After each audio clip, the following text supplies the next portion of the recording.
వచ్చినప్పుడు ఎప్పుడూ జాగ్రత్తగా పరిశీలనం చేసుకుంటూ ఉండాలి. అందుకే చెప్పింది, పూలదండ విడిచిపెట్టినట్టు విడిచిపెట్టడం నేర్చుకో. నీ అదుపులో ఉండాలి, ఊగిపోకూడదు.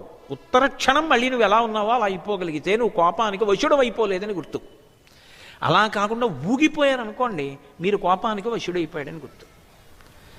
అది అలా ఉండకుండా, ఆ హద్దు దాటకుండా చూసుకోకపోతే ఒక్కొక్కసారి వచ్చినటువంటి కోపం ప్రాణాంతకమై కూర్చుంటుంది.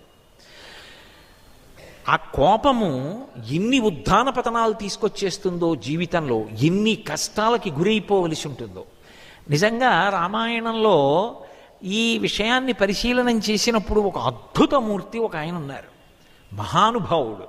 ఎవరి పేరు స్మరించినంత మాత్రం చేత పాపరాశి ధ్వంసం అయిపోతుందో, ఎవరి పేరు చెప్పినంత మాత్రం చేత రామచంద్రమూర్తి కూడా పరవశించిపోతాడో, ఎవరి పేరు చెప్పినంత మాత్రం చేత బుసలు కొడుతున్న నాగేంద్రంలా ఉన్నటువంటి లక్ష్మణస్వామి కూడా మారు మాట్లాడడో, ఏ మహానుభావుడు రామలక్ష్మణుల్ని తీర్చిదిద్దాడో, ఏ మహానుభావుడు శ్రీరాముడు అనేటటువంటి అద్భుత ధర్మమూర్తిని ప్రాణప్రతిష్ఠ చేసిన శిలామూర్తిని చేశాడో, ఏ రామచంద్రమూర్తిని ఆరాధ్య దైవంగా యుగాలు దాటిపోయినా నిలబడేటట్టుగా చెయ్యగలిగాడో, అటువంటి విశ్వామిత్రుడి జీవితాన్ని పరిశీలనం చేస్తే ఆయన జీవితంలో ఆయన కోపానికి గురైపోయి కోపం నుంచి తప్పుకోలేక నిగ్రహించుకోలేక ఎన్ని మాటలు జారిపోయాడు.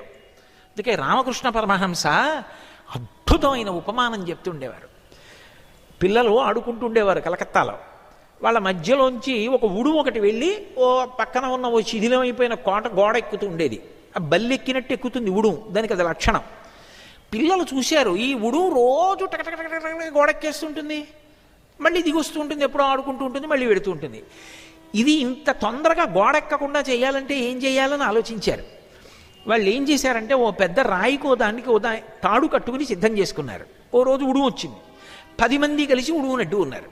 ఆ ఉడుము వాళ్ళ మధ్యలో ఉండిపోయింది. ఓ ఆకతాయి పిల్లాడు వెళ్ళి దాని తోక్కి తాడు వేసి ఈ రాతిని కట్టేశాడు. ఈ రాయి కట్టేసిన తర్వాత ఉడుమును వదిలేశాడు. ఈ ఉడుము ఏం చేసిందంటే గోడ ఎక్కుదామని పైకి ఎక్కడం, ఎంత పైకి ఎక్కుతుందో తోకకి రాయి ఎంత బరువు, ఆ బరువుకి జారి కింద పడిపోతుండడం. ఇక ఉడుము ఎప్పుడూ పైకి ఎక్కలేకపోయింది, ఎందుకంటే దాని తోక బరువు. అసలు జీవితంలో వృద్ధిలోకి వద్దామనుకున్నవాడు చేయవలసిన మొదటి ప్రయత్నం ఎక్కడా అంటే తన కోపాన్ని తాను పరిశీలించుకోవడం. లేనినాడు ఉడుముతో కట్టిన రాయి వాడు ఎప్పుడూ గోడెక్కలేడు, ఎందుకంటే తన కోపానికి తాను జారిపోతూ ఉంటాడు. విశ్వామిత్ర మహర్షి యొక్క జీవితాన్ని పరిశీలనం చేస్తే అదొక పరమాద్భుతం అంతే. ఇంకా అంతకన్నా అనడానికి నా దగ్గర మాటలు లేవు. ఎందుచేత అంటే ఆయన ఒకప్పుడు ఈ భూమండలాన్ని పరిపాలించినటువంటి మహారాజు, చక్రవర్తి. అనేక గ్రామాలు, అనేక నగరాలు, అనేక ప్రాంతాలు పర్యటించాడు.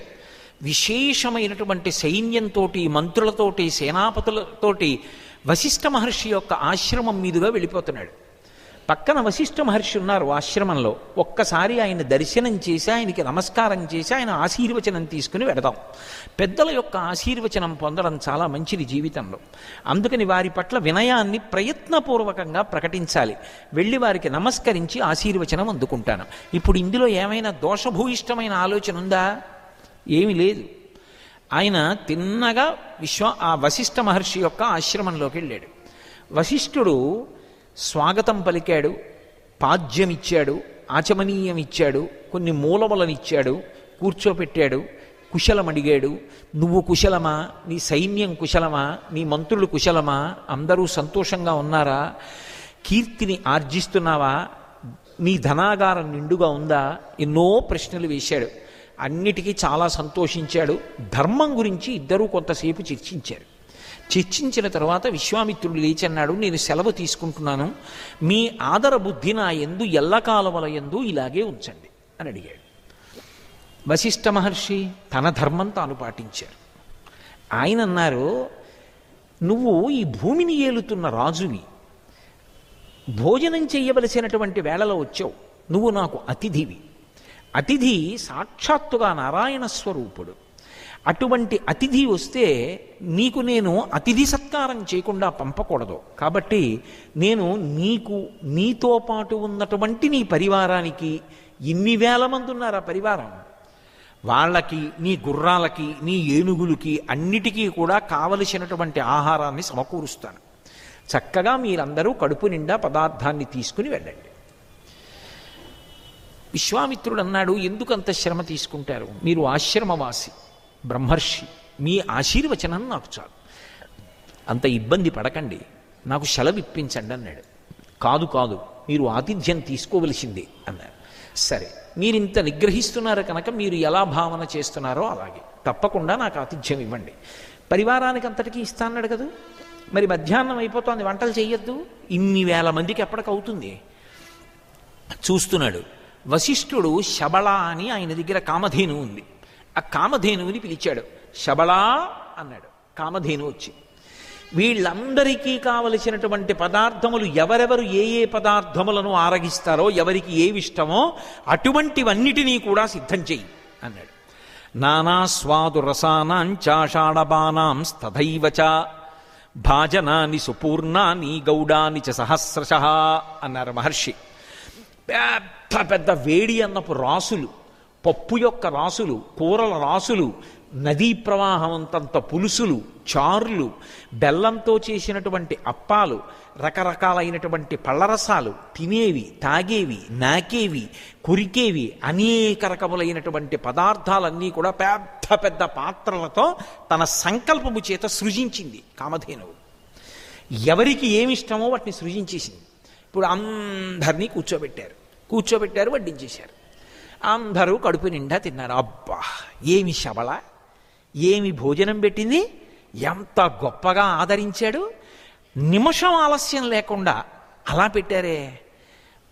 భోజనం పెట్టడం వేరు, భోజనం పెట్టేటప్పుడు పాటించేటటువంటి మర్యాద వేరు. అవతలవాడు తినడని కాదు, మర్యాద అన్న మాట ఆతిథ్యం ఇచ్చిన వాడికి చెల్లుతుంది. మీరు ఒకరిని భోజనానికి పిలిచి ఆయన్ని కూర్చోపెట్టి ప్రేమతో వడ్డించి, అయ్యా కడుపు నిండా తిన్నారా, పదార్థాలన్నీ బాగున్నాయా, తొందరపడకండి అని చెప్పడానికి, ఆయనకో పళ్ళెం అక్కడ తీసుకుని అక్కడికి వెళ్ళి మీకు కావలసిన పప్పు కూర వేసుకుని నిలబడి తిని అక్కడ పళ్ళెం బారేసి చేతులు కడుక్కు పొండి అనడానికి తేడా ఉంటుందా ఉండదా? మారిన కాలంలో అవన్నీ ఎక్కడ దొరుకుతాయని ప్రబోధాలు చేస్తావు ఎందుకు? నువ్వు చెప్పేది చెప్తే చేయడానికి సిద్ధంగా చాలామంది ఉన్నారు. చేసేవాడిని పాడు చేసేయకుండా మనం ఉంటే చాలు. మా కాకినాడ పట్టణంలోనే కామరాజు గారిని ఒక ఆయన తన షష్ఠి పూర్తికి 10,000 మందికి కూర్చోబెట్టి అన్నం పెట్టాడు. ఎందరో పెద్దలు, ఎందరో ఉత్సాహంతో ఉన్నారు. ఒక మంచి మాట చెప్తే ఆచరిద్దామని, అసలు ఆచరిద్దామని ఉత్సాహంగా ఉన్నవాడిని ఏం పర్వాలేదు, కాలం మారిందని నువ్వు పాడి చేయడానికి సిద్ధపడితే కాలం ఏం మారలేదు, నువ్వు అక్కర్లేని విషయాలన్నీ ప్రబోధం చేస్తున్నావు. కాబట్టి మనం మారాలి. ముందు మనం మారి అందులో ఉండేటటువంటి ప్రేమని మనం గుర్తించగలిగిన నాడు అది ఆచరించడానికి ఎంత సంతోషంగా ఉంటుందండి.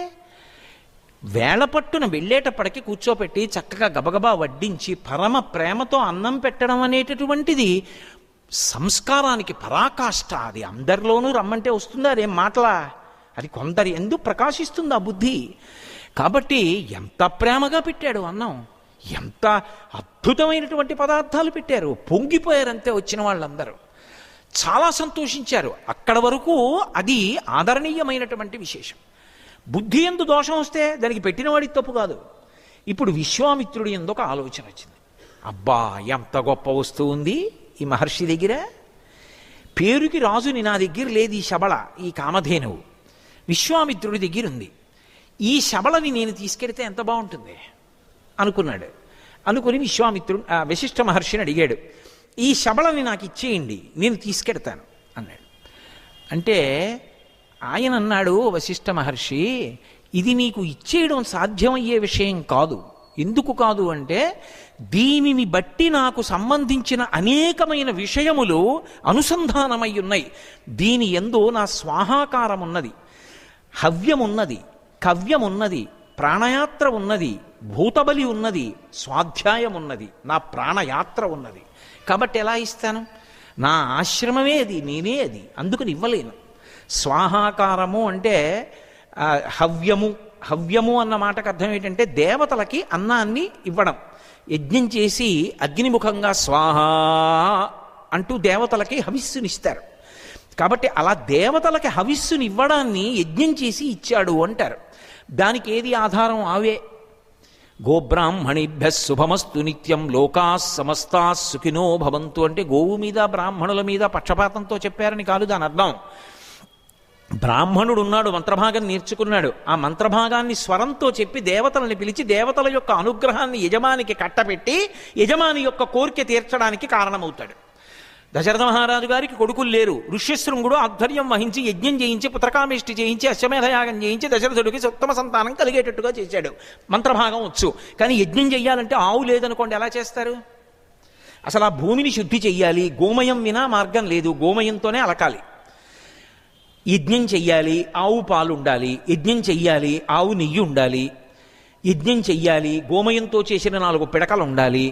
అసలు ఆ గోవు లేకుండా యజ్ఞం ఎలా జరుగుతుంది? యజ్ఞం లేని నాడు దేవతలకి స్వాహాకారంతో అన్నం ఎలా అందుతుంది? స్వాహాకారంతో దేవతలకు అన్నం అందని నాడు వాళ్ళు ఎందుకు తృప్తి చెంది వర్షాలు కురిపిస్తారు? లోకము యొక్క క్షేమమునకు గోవు ప్రధాన కారణము. అటువంటి గోవు బాగుండాలని శాంతి మంత్రంలో ముందు చెప్పడానికి కారణం అది. కాబట్టి నా ఆశ్రమంలో జరిగేటటువంటి హవ్యము అంటే యజ్ఞయాగాదులకు ఈ గోవే కారణం. 2 కవ్యము. కవ్యము అంటే పితృదేవతలను ఉద్దేశించి ఇచ్చేటటువంటి భాగం. కవ్యం వహతి దేవానాం కవ్యం కవ్యాసినామపి పాకంచ కురుతే వహ్ని శంకరస్య ఇవ శాసనాత్ అని లింగపురాణంలో వ్యాసభగవానుడు. కవ్యము అంటే పితృదేవతలకి ఇస్తారు అగ్నిముఖంగా. పితృదేవతలకి నేను అగ్నిముఖంగా ఏదైనా ఇవ్వాలి అంటే ఇదిగో ఇదే ఆధారం. నాకు ఈ శబళ యొక్క పాలు నెయ్యి ఇవే ఆధారం. నా ప్రాణయాత్ర నేను సాత్వికమైన బుద్ధితో నిలబడడానికి ఈ శబళ యొక్క పాలు తాగుతుంటాను. నా ప్రాణయాత్రకి నేను ఉండడానికి ఇది అవసరం. అంతేకాదు ఇక్కడ జరిగేటటువంటి వేదాధ్యయనానికి అంతటికీ ఆ గోవు కారణం. ఆ గోవుకి తెల్లవారి లేస్తే ప్రదక్షిణం చేసి ఆ గోపూజ చేస్తాం. అటువంటి గోవు పరదేవతా స్వరూపం. ఆ గోవే నా ఆశ్రమం. ఆ గోవు లేకపోతే ఎలా? స్వాహాకార వషట్కారో వేదాశ్చ విద్యాశ్చ వివిధాస్తథా ఆయత్రమత్ర రాజర్షే సర్వమే తన్న సంశయ అన్నాడు వశిష్ఠుడు. స్వాహాకారం, వషట్కారం, వివిధ విద్యలు అన్నీ ఆ శబళని ఆవహించి ఉన్నాయి. ఆ శబళ లేకపోతే జీవితం లేదు. అందుకని నేను శబళని ఇవ్వలేను, కుదరదన్నాడు. అంటే ఆయన అన్నాడు, శబళకి బదులుగా నీకు ఒక్కొక్క రథానికి పూంచడానికి వీలుగా 4 గుర్రములు కట్టవలసిన రథాలు ఇస్తాను. అటువంటివి ఎన్ని రథాలు ఇస్తాను? నీకు 400 రథములు ఇస్తాను. ఆ 400 రథములు బంగారు తాళ్లతోటి బంగారు చిరుగంటలతో అలంకరింపబడి ఉంటాయి. ఆ 800 గుర్రాలు మామూలు కావు, మచ్చలేని 800 తెల్ల గుర్రాలు ఇస్తాను. 400 రథాలకి 800 ఈ గుర్రాల్ని కట్టుకుని నువ్వు వెళ్ళవచ్చు. అటువంటి రథాలు ఇస్తాను. 14,000 ఏనుగులను ఇస్తాను. 11,000 ఉత్తమ జాతి అశ్వాలను ఇస్తాను. 1,000,000 గోవులను ఇస్తాను. కావలసినన్ని మణిమాణిక్యాల్ని, వజ్రవైఢూర్యాల్ని, బంగారాన్ని ఇస్తాను. ఇంకా ఏమైనా కావాలంటే అడిగిస్తాను. శబళనొక్కదాన్ని నాకు. ఆయన అన్నాడు, ఎన్నైనా ఇస్తానని నువ్వను, ఇదొక్కటి మాత్రం నేను ఇవ్వను. ఎందుకనంటే నేను, నా జీవితము, నా ఆశ్రమమే ఆ శబళ. కోపం ఎక్కడి నుంచి వస్తుంది? నిన్ననే కదా మీతో మనవి చేశాను. రాగము నుండి కోపం వస్తుంది. ఎందుకంటే రాగము ద్వేషము అక్క చెల్లెళ్ళు. ఒక వస్తువు మీద ప్రీతి, అది మనకి దక్కలేదు, ఎవడి వల్ల దక్కలేదు వెతుక్కోవాలి. వాడి మీద కోపం, వెంటనే వాడు అని తెలియగానే ఇక వాడి మీద కోపం బయలుదేరుతుంది. కాబట్టి ఇప్పుడు నాకు ఈ వశిష్ఠుడు ఆవుని ఇవ్వట్లేదు. లోపల రగులుకోవడం మొదలుపెట్టింది విశ్వామిత్రుడికి. కోపం బయలుదేరుతోంది. అది అగ్నిహోత్రం. అదేం మెల్లమెల్లగా నీటి బొట్లు వచ్చినట్టుగా రాదు.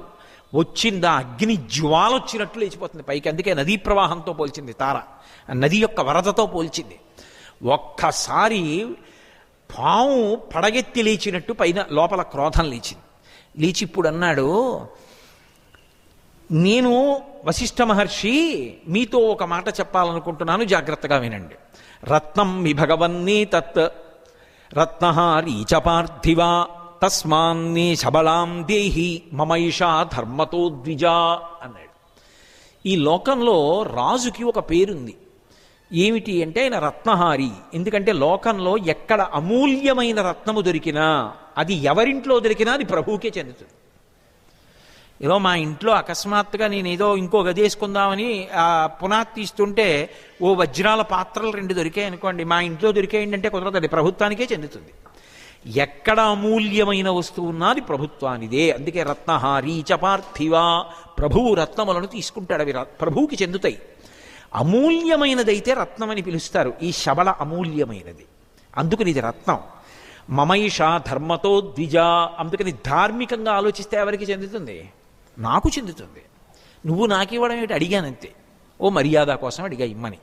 నువ్వు నాకు ఇవ్వక్కర్లేదు, అది నాది, నేనే పట్టుకుపోవచ్చు. అడిగానని హఠం చేస్తున్నావు ఇవ్వనని, నిన్ను అడగక్కర్లేదు, తోలుకుపోవచ్చు అన్నాడు. అంటే ఏమైంది ఇప్పుడు? మెల్లిగా పిడివాదానికి బయలుదేరింది.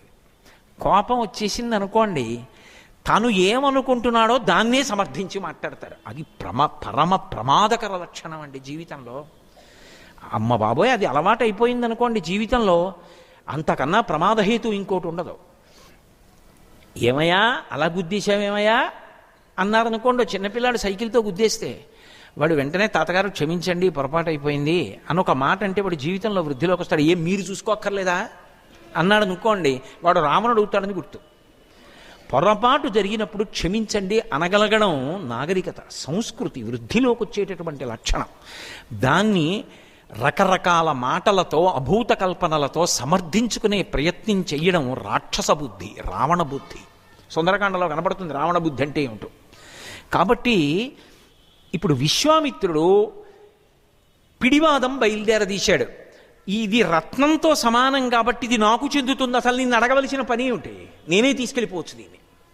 ఊరుకున్నాడు. అర్థమైపోయిందిగా అవతలవాడి హృదయం. ఇంకంతకన్నా ఏం చెప్పాలి? మీరు ఇవ్వక్కర్లేదు, అది నాది, నాది మీ దగ్గర ఉంది ఇన్నాళ్ళు, నాది నీ తీసుకుపోవడానికి మీ అనుమతి ఏమిటండో అంటే ఇప్పుడు కాదన్నాడు అనుకోండి, సైన్యంతో ఉన్నాడు, యుద్ధానికి వస్తాడు కదూ. ఊరుకున్నాడు. ఆయన కోప్పడలేదు వశిష్ఠుడు. ఎందుకని? సందర్భాన్ని పరిశీలనం చేసుకుని తాను ఎలా ఉండాలో అలా ఉండడం వశిష్ఠుడికి వచ్చు. తన కోరిక తీరలేదన్న కోపంతో కామధేనువుని పట్టుకుని తీసుకుపోతున్నాడు విశ్వామిత్రుడు. కొంత దూరం తీసుకుపోయాడు. తీసుకుపోయిన తర్వాత కామధేనువు పట్టు తప్పించుకుని పరిగెత్తుకొచ్చింది వెనక్కి. దానికి వశిష్ఠ మహర్షి మీద అనురక్తి, అది పరిగెత్తుకొచ్చింది. నేను నీ పట్ల ఏమైనా దోషం చేశానా, నీ బాధకి కారణమయ్యానా, నువ్వు నన్ను ఎందుకు విడిచిపుచ్చావు అని అడిగింది. వెంటనే వశిష్ఠుడు అన్నాడు, నువ్వు దోషమూ చెయ్యలేదు, నేను నిన్ను విడిచిపెట్టలేదు అన్నాడు. మరి విశ్వామిత్రుడు నన్ను తీసుకుపోతున్నాడు. వెంటనే ఏమి మాట్లాడతారండి అసలు, ఆ మాటల సొబగు చూడాలి. మాట్లాడక అర్థం లేని ఊరికే పిచ్చి పిచ్చి మాటలన్నీ ఉండవు అందులో. ఆన్సర్ టు ది పాయింట్ అంటారు చూసారా, అంత ఖచ్చితంగా ప్రశ్న జవాబు అలా ఉంటాయి. ఆయన అన్నాడు, అతను ప్రభువు, బలవంతుడు, చాలా సైన్యం ఉన్నవాడు, క్షత్రియుడు, గర్వంతో ఉన్నాడు. నువ్వు కావాలని విశేషమైన కోరికతో ఉన్నాడు, నా మీద కోపం పెట్టుకున్నాడు, నిన్ను తీసుకుపోతున్నాడు, నేను నిన్ను విడిచిపెట్టలేదు. వెంటనే కామధేను అంది, అది క్షత్రియ బలం, నీది బ్రహ్మబలం. నువ్వు తలుచుకుంటే ఆ బలాన్ని అణచగలవు. అవతల సైన్యం ఉందని కదా నువ్వు అంటున్నావు, నువ్వు ఆదేశించు, సైన్యాన్ని సృజిస్తాను అంది. నీ ఆదేశం ఉంటే సృజిస్తాను. వెంటనే ఆయన అన్నాడు, అవతల సైన్యం పడిపోగలిగినంత సైన్యాన్ని సృజించు అన్నాడు. వెంటనే కామధేనువు సంకల్పం చేసింది. దాంట్లోంచి పప్పలవులు అనేటటువంటి జాతి పుట్టింది. పుట్టి దాని శరీరంలోంచి కొన్ని లక్షల మంది దిగిపోయారు. దిగిపోయి యుద్ధానికి వెళ్ళారు విశ్వామిత్రుడితో. విశ్వామిత్రుడు చూశాడు, ఇప్పుడు దాని మీద వ్యామోహం మరీ పెరుగుతుందా పెరగదా? ఇది మనకే ఉండాలరా అన్న ఆలోచన వస్తుందా రాదా? వశిష్ఠుడి దగ్గరికి వెళ్ళి ఏడిచింది, నేను నీతో ఉంటానని, సైన్యాన్ని సృజించన్నాడు, సృజించింది. వశిష్ఠుడి మీద దీనికి ఇంత ప్రేమ ఏమిటి? ఇప్పుడు వశిష్ఠుడి మీద కోపం ఇంకా పెరుగుతుందా పెరగదా? ఇది కావాలన్న కోరిక పెరిగింది, వశిష్ఠుడి మీద కోపము పెరిగింది ఇంకా. కాబట్టి ఇప్పుడు తన సైన్యాన్నంతటినీ యుద్ధానికి మోహరించాడు. బ్రహ్మాండమైన యుద్ధం జరిగింది. అటు సైన్యము పోయారు కొంతమంది. విశ్వామిత్రుడు గొప్ప యుద్ధం చేసి పప్పలవులందరినీ కూడా అణిచేశాడు. చూసింది కామధేనువు, వశిష్ఠుడి వంక చూసింది. ఓ అన్నాడు, ఇంకా సృజించు అన్నాడు. తస్య హుంబారవాజ్యాతా కాంభోజా రవిసన్నిభా ఊధసత్వద సంజాతా పప్లవా శస్త్రపాణయ. ఒక పెద్ద అంబారావం చేసింది. ఆ అంబారావం చేసినప్పుడు ఆ ధ్వని తరంగాలలోంచి కాంభోజా రవిసన్నిభా, సూర్యబింబం యొక్క ప్రకాశం ఎలా ఉంటుందో అంత కాంతి కలిగినటువంటి కాంభోజ జాతి పుట్టింది. దాని యొక్క యోనిలోంచి యమనులు పుట్టుకొచ్చారు. దాని యొక్క గోమయ స్థానంలోంచి శకులు పుట్టుకొచ్చారు. దాని యొక్క రోమ కోపాల్లోంచి మ్లేచ్చులు, హారీతులు, కిరాతులు లక్షల మంది పుట్టుకొచ్చారు. ఇలా కన్ను తెరిచి కన్ను మూసే లోపల విశ్వామిత్రుడి సైన్యాన్నంతటినీ చంపేశారు. విశ్వామిత్రుడి కొడుకులు ఒక్కసారి వశిష్ఠ మహర్షి మీదకి వచ్చారు. ఇదిగో ఈ వశిష్ఠుడి వల్లే కామధేనువు మా నాన్న సైన్యాన్నంతటినీ చంపేసింది. ఈ శత్రుత్వం అంతా ఎంతసేపట్లో వచ్చింది? అంతకుముందు వాళ్ళ ఇంట్లో అన్నం తిన్నారు, అంతకుముందు వాళ్ళిద్దరూ కలిసి ఉన్నారు. అంతలో వచ్చింది శత్రుత్వం, అంతలో వచ్చింది కోపం. కోపాన్ని అణుచుకోలేకపోతే ఎలా మారిపోయిందో చూడండి సన్నివేశం ఒక్కసారి. ఆగర్భ శత్రువుల్లో అయిపోయారు ఇద్దరు. ఎవరు? విశ్వామిత్రుడు కాదు, ఆయన ప్రసన్నంగా ఉన్నాడు. వశిష్ఠుడు ప్రసన్నంగా ఉన్నాడు, విశ్వామిత్రుడు ఊగిపోతున్నాడు. అక్కడి నుంచి ఆయన విశ్వామిత్రుడి కొడుకులందరూ వచ్చి వశిష్ఠుడి మీద పడ్డారు. చంపేవతలపారైంది వశిష్ఠుడిని. ఆయన నిన్న చెప్పాను కదా కపిల మహర్షి గురించి, రోషేన మహతావిష్టో హుంకార మకరోత్తదా భస్మరాశి కృతాసర్గే కాకుచ్చ సగరత్మజా. అలాగే ఒక్కసారి వశిష్ఠ మహర్షి లేచి నిలబడి హుం అన్నారు. ఆత్మరక్షణ, మరి శరీరాన్ని రక్షించుకోవద్దు. ఆయన ఒక్కసారి హుం అనేటప్పటికీ ఆ కోపంతో అన్న ఆ హుంకారానికి విశ్వామిత్రుడి కొడుకులు అందరూ కూడా దగ్ధమై భస్మరాశులై కింద పడిపోయారు. చూశాడు విశ్వామిత్రుడు, ఎవ్వరు లేరు. పరమ బాధతో వెళ్ళిపోయాడు. ఆలోచించాడు, ఏమి బలం రా నా బలం, ఎందుకు పనికొచ్చింది? ఒక బ్రాహ్మణుడు ఇలా బ్రహ్మదండం పెట్టుకుని తపస్సు చేసుకుంటున్నాడు, పక్కన శబళ ఉంది, ఏమీ చేయలేకపోయాను. కాబట్టి ఎలాగైనా వశిష్ఠుడి మీద పగ తీర్చుకోవాలి. ఎంత కోపం లోపల పుట్టేసిందో, ఇంకా ఆ కోపాన్ని అణుచుకోలేకపోయాడు. కానీ గొప్ప విషయం ఏంటంటే దాన్ని భగవత్పరం చేశాడు. క్రోధము సాధన అయింది, అది భగవత్పరమైతే సాధనగా మారుతుంది.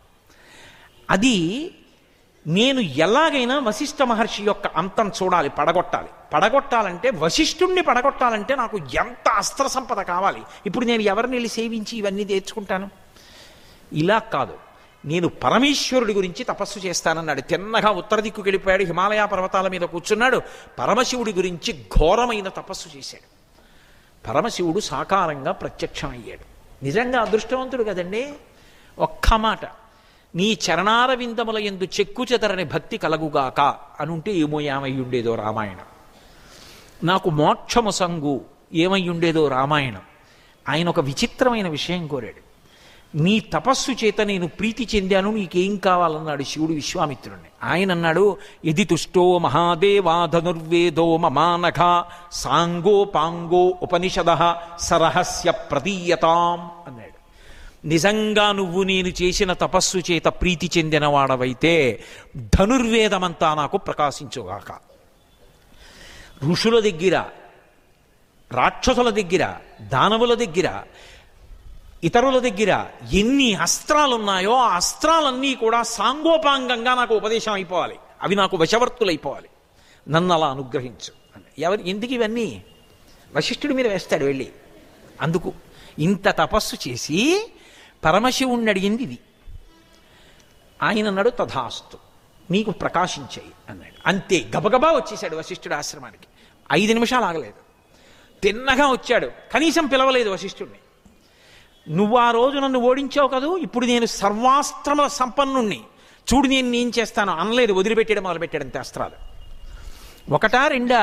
ఆగ్నేయాస్త్రం, వారుణాస్త్రం, ఐంద్రాస్త్రం, పాశుపతాస్త్రం, కొన్ని ముసలాలు, అసలు ఎన్ని అస్త్రాలో విడిచిపెట్టేశాడు. అవన్నీ వచ్చి పడిపోతున్నాయి మీద. కొన్ని వేల మంది మహర్షులు, వాలకిన్యులు, వైఖానసులు వీళ్ళందరూ అక్కడ తపస్సు చేసుకుంటూ ఉంటారు. కొన్ని వేల మృగాలు తిరుగుతూ ఉంటాయి, జింకలు, లేళ్ళు అన్నీని. ఆశ్రమ ప్రాంగణంలో కష్టపడి నీళ్లు పోసి పెంచిన ఎన్నో వృక్షాలున్నాయి, పూల తోటలున్నాయి. ఇవన్నీ కూడా కాలిపోతున్నాయి. అగ్నిహోత్రం, ఆకాశం అంతా మంటలు చిమ్మేస్తున్నాయి అస్త్రాలు. వశిష్ఠ మహర్షి అసలు ఏం జరిగిందో తెలుసుకునే లోపల కొన్ని వేల మంది ఋషులు ఆశ్రమం విడిచిపెట్టి పారిపోతున్నారు.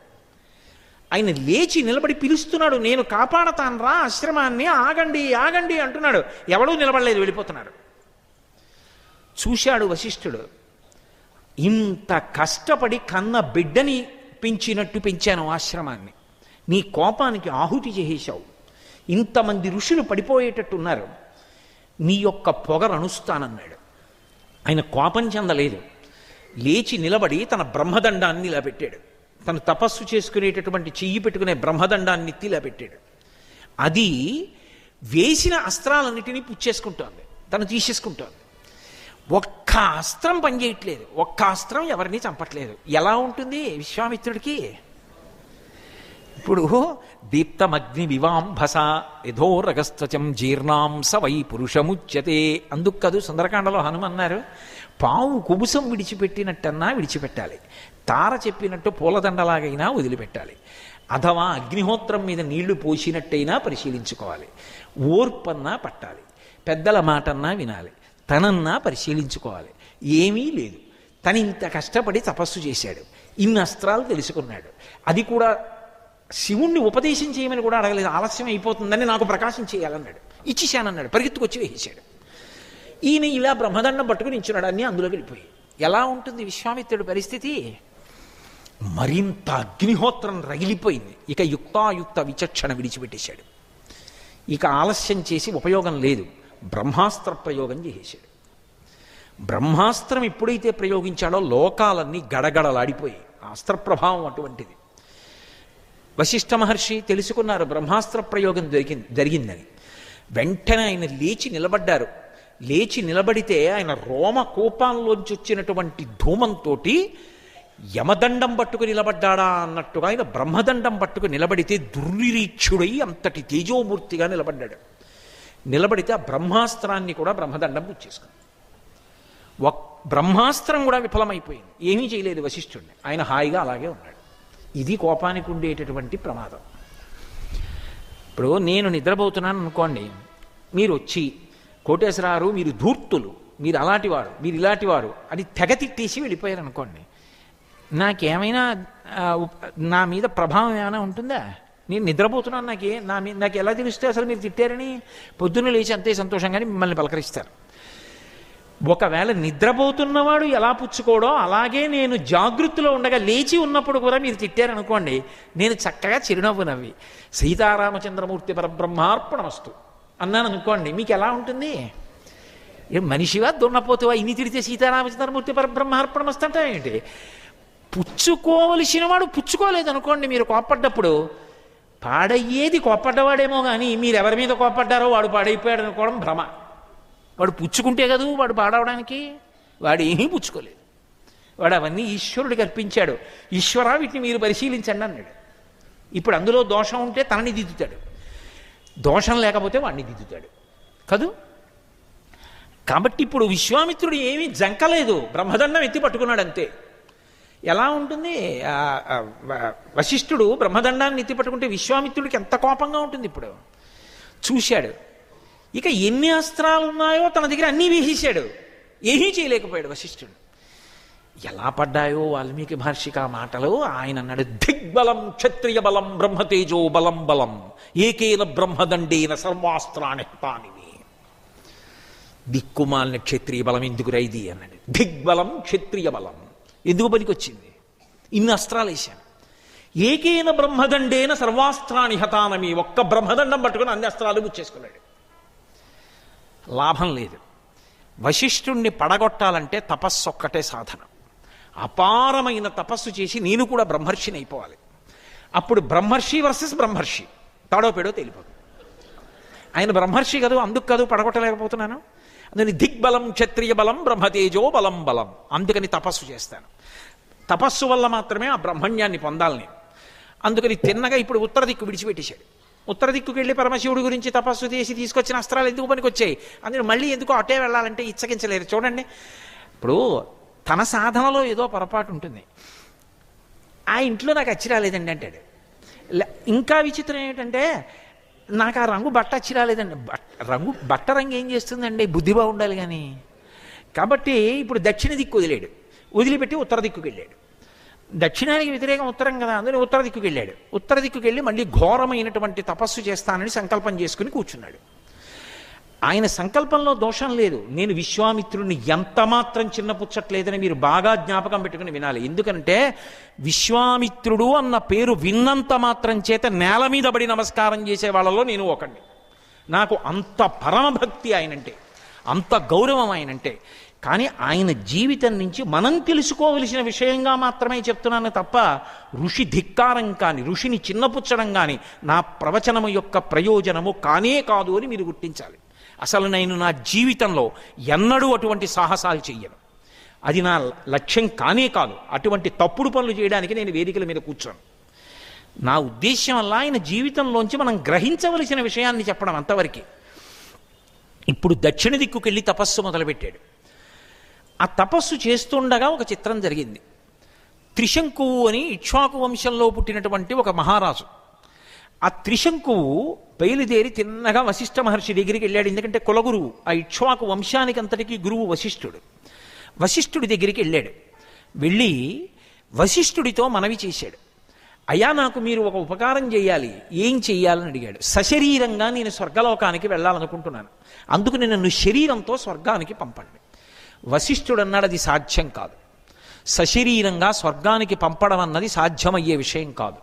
అందుకని నువ్వు ఆ ప్రయత్నం విరమించుకో, అటువంటి యజ్ఞం చేయడం కుదరదన్నాడు. ఊరుకోవాలి కదా. లోకంలో పతివ్రత అన్న మాట ఎలా ఉంటుందో గురువ్రత అని ఒక మాట ఉంటుంది. పతివ్రత ఏం చేస్తుంది? ఇంటికి ఎవరో వచ్చారనుకోండి, పురుషులు, తన బిడ్డల్లా ఆదరిస్తుంది, అన్నం పెడుతుంది.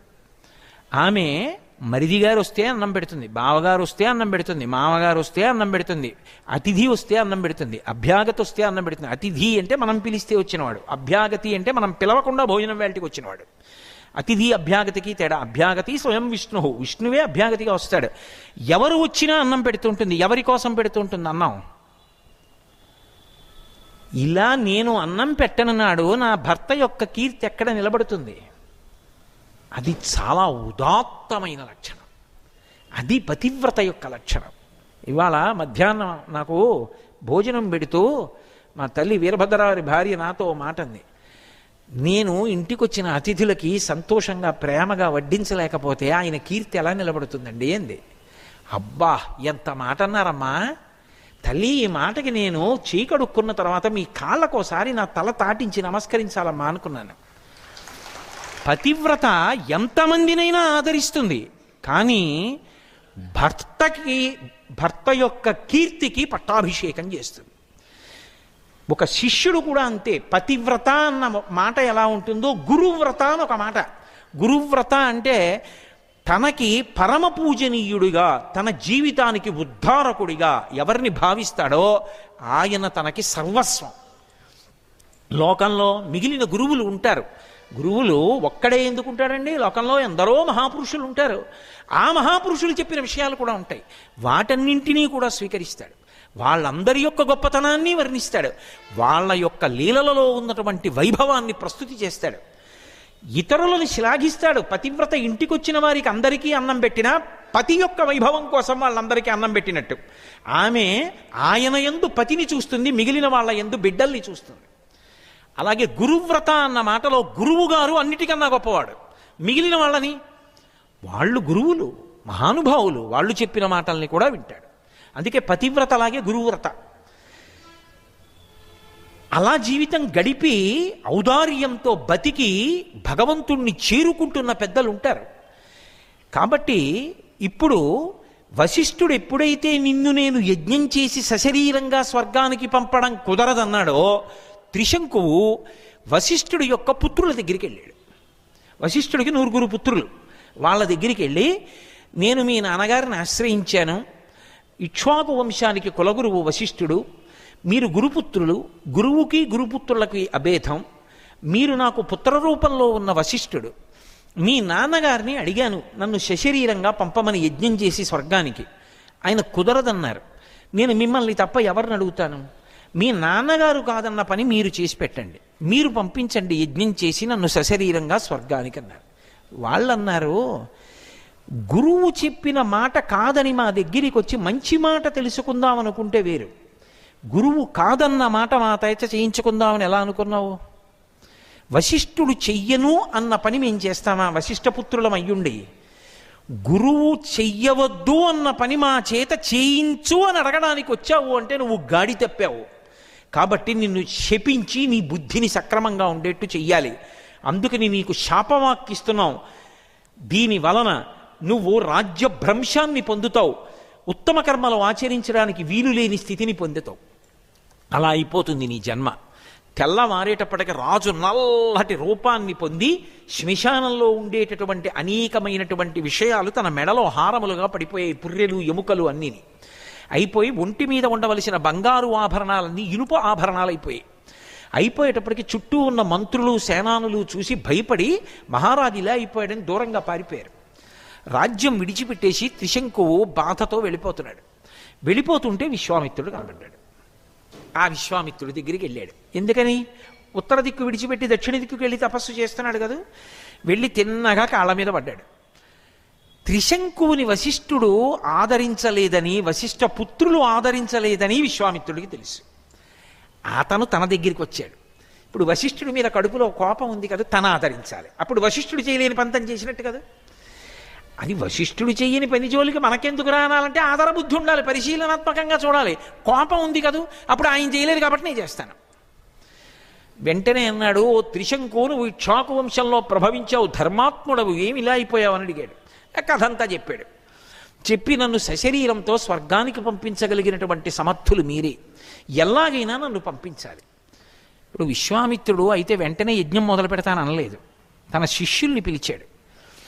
మీరు లోకమంతా తిరగండి, తిరిగి ఎక్కడెక్కడ తపస్సు చేసుకుంటున్న ఋషులున్నారో వాళ్ళందరి దగ్గరికి వెళ్ళండి. త్రిశంకువుని సశరీరంగా స్వర్గానికి పంపించడానికి విశ్వామిత్రుడు యజ్ఞం చేస్తున్నాడు, మిమ్మల్ని అందరినీ ఋత్విక్కులుగా రమ్మన్నాడని తీసుకురండి. అలా మీరు వెళ్ళినప్పుడు ఎవరు నాకు వ్యతిరేకంగా మాట్లాడారో వాళ్ళ పేర్లు రాసుకుని నా దగ్గరికి రండి.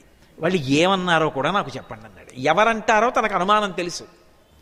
వాళ్ళు వెళ్ళారు అందరి దగ్గరికి. అలా వెళ్ళినట్టే వశిష్ఠుడి పుత్రుల దగ్గరికి వెళ్ళారు. వాళ్ళన్నారు, వశిష్ఠుడు చెయ్యని యజ్ఞాన్ని విశ్వామిత్రుడు చేస్తాడా? క్షత్రియుడా? క్షత్రియుడు యాజకత్వమా? చేస్తున్నది గురుశాపం పొందినటువంటి త్రిశంకువు కోసమా? దేవతలు వచ్చి హవిస్సు పుచ్చుకుంటారా అందులో? ఎలా కుదురుతుంది? అదేమి యజ్ఞం? అలా చేస్తారా ఎక్కడైనా అని అడిగారు వాళ్ళు. ఏమైనా తప్పు ఉందా అందులో? వాళ్ళు ధర్మాన్ని ప్రతిపాదించారు. అలాగే మహోదయుడు అని ఒక ఋషి కూడా తిరస్కరించాడు, నేను రానటువంటి యజ్ఞానికి అన్నాడు. మిగిలిన వాళ్ళు మాత్రం దానికి వెళ్ళకూడదు, కానీ వెళ్ళను అంటే ఒక భయం ఉంది. ఏమిటో తెలుసా? అగ్నిసూక్తో, ఆయన అగ్ని ఎలా ఉంటుందో అలా ప్రజ్వరిల్లుతుంటాడు కోపంతో విశ్వామిత్రుడు. కోపం ఆయన ఆస్తి. ఇప్పుడు పేర్లు రాసుకురమ్మన్నాడు, అందులో కనపడితే మన పేరు కూడా చెప్పి ఏదో ఒకటి కమండలంలో నీళ్లు కలుగుతాడు. ఎందుకు వచ్చిన గొడవ? వెడితే గొడవ వదిలిపోతుందని వెళ్ళిపోయారు. అందరూ వెళ్ళినా ఆయన పిలిచి అడిగాడు, ఎవరు రానన్నారు, ఎవరు నాకు వ్యతిరేకంగా మాట్లాడారో చెప్పన్నాడు. మహోదయుడు రానన్నాడు, వశిష్ఠ పుత్రులు రానన్నారు. వశిష్ఠుడి దగ్గరికి వెళ్ళరుగా, వశిష్ఠుడి దగ్గరికి వెళ్ళడానికి కోపం అంతా ఆయన మీదే కదా. అందుకని వశిష్ఠ పుత్రులు రానన్నారు. అంతే. ఒక్కసారి క్రోధ సంరక్తలోచన సరోషమిదమబ్రవీత్, కళ్ళెర్రగా అయిపోయి మంచి కోపం వచ్చేసింది. అయిందానికి కాందానికి అస్తమానం కోపం తెచ్చుకోవడం మొదలు పెడితే యజమాని ఆ ఇంట్లో ఉన్నవాళ్ళు ఏమి సంతోషంగా ఉంటారండి? పక్కింటి ఆవిడ సంతోషంగా ఉందనుకోండి, ఏమిటో నా ప్రారంధం అన్నీ ఉన్నాయి, కానీ అబ్బో కోపధారి, ఏమంటే ఏం కోపం వస్తుందో.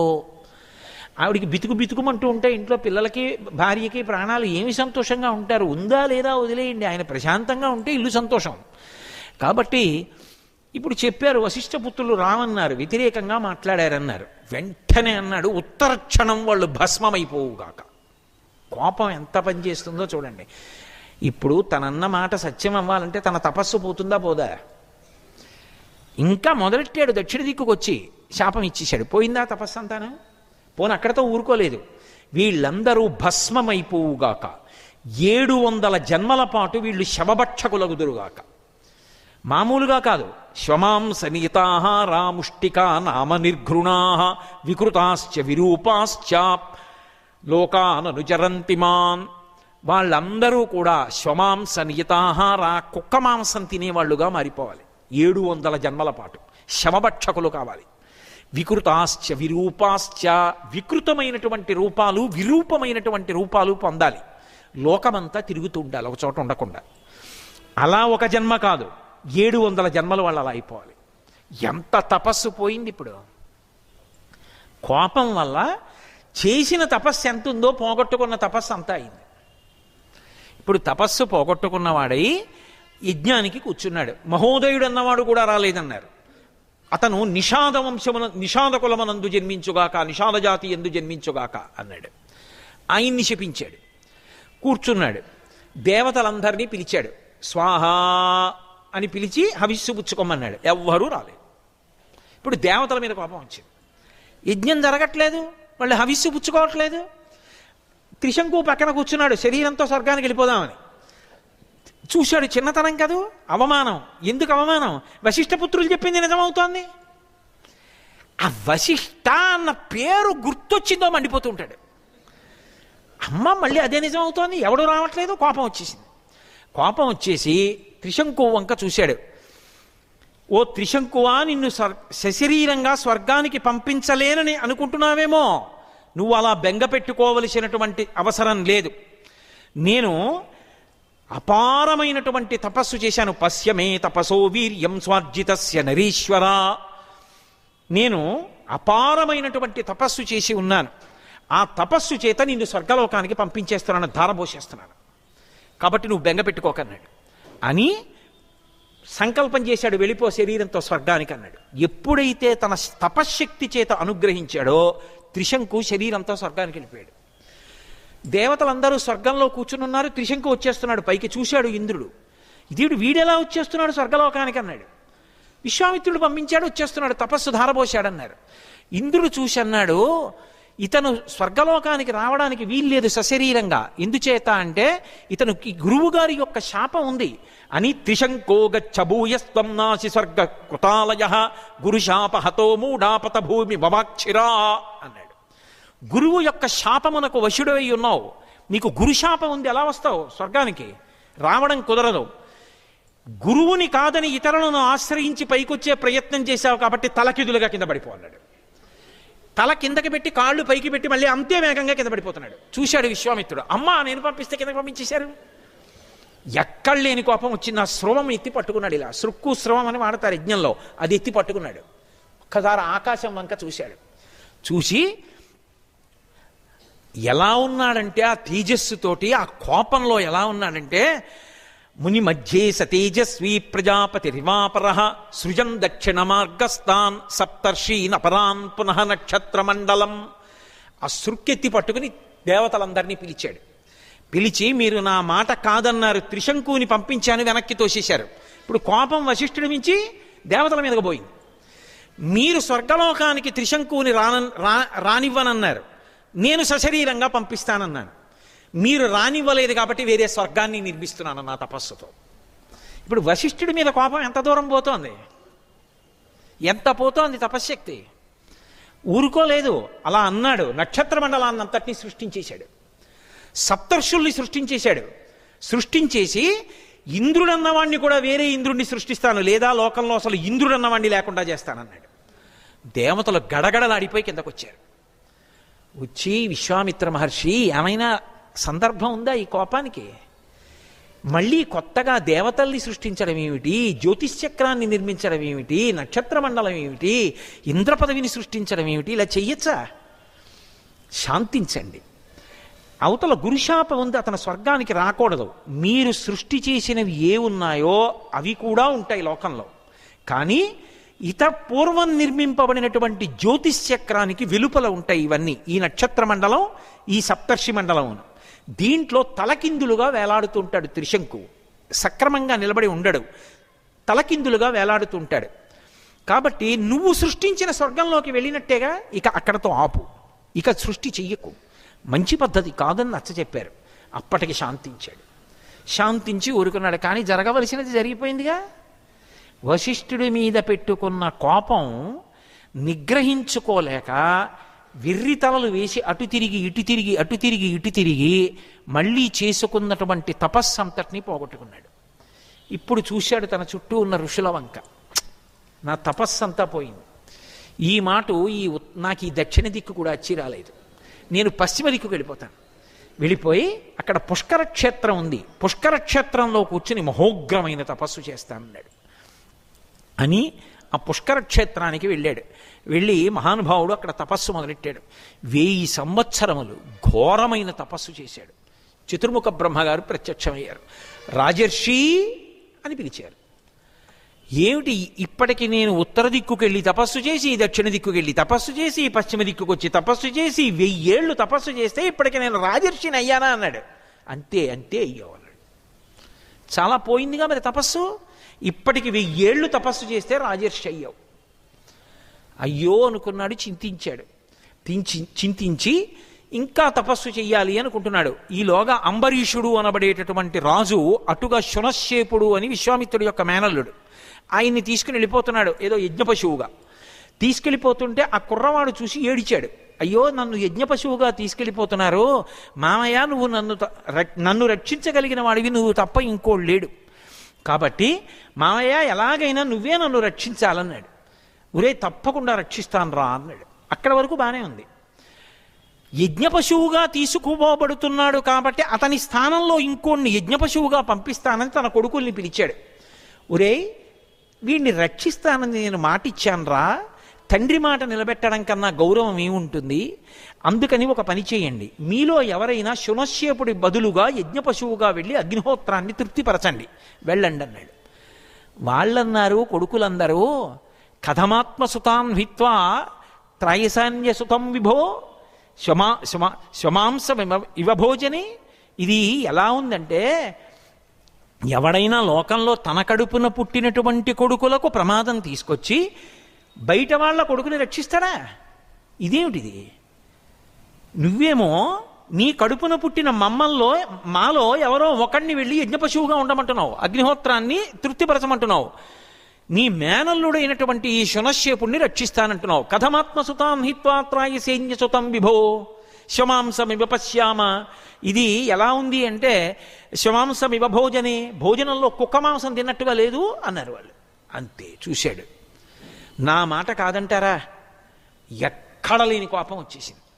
శమాంస నియతాహార, వెంటనే అన్నాడు, మీరందరూ కూడా కుక్క మాంసం తిన్నట్టుగా ఉందన్నారు కదా నేను అన్నమాట, అందుకని శమాంసమివ భోజషు వాసిష్ఠామివ జాతిషు, వశిష్ఠుని యొక్క 9 కొడుకులు కుక్క మాంసం తింటూ 700 జన్మలు ఎత్తాలని ఎలా చెప్పానో అలా వశిష్ఠ కొడుకుల్లాగే మీరు అయిపోండి అన్నాడు. అయిపోయి మీ అందరూ కూడా కుక్క మాంసం తింటూ తిరగండి. ఆ కోపాన్ని నిగ్రహించలేకపోయాడు. నిగ్రహించలేక తన కొడుకులకే శాపం ఇచ్చాడు. ఆ కొడుకులందరూ కూడా వాసిష్ఠామివ జాతిషు, అదే వాళ్ళ జాతి.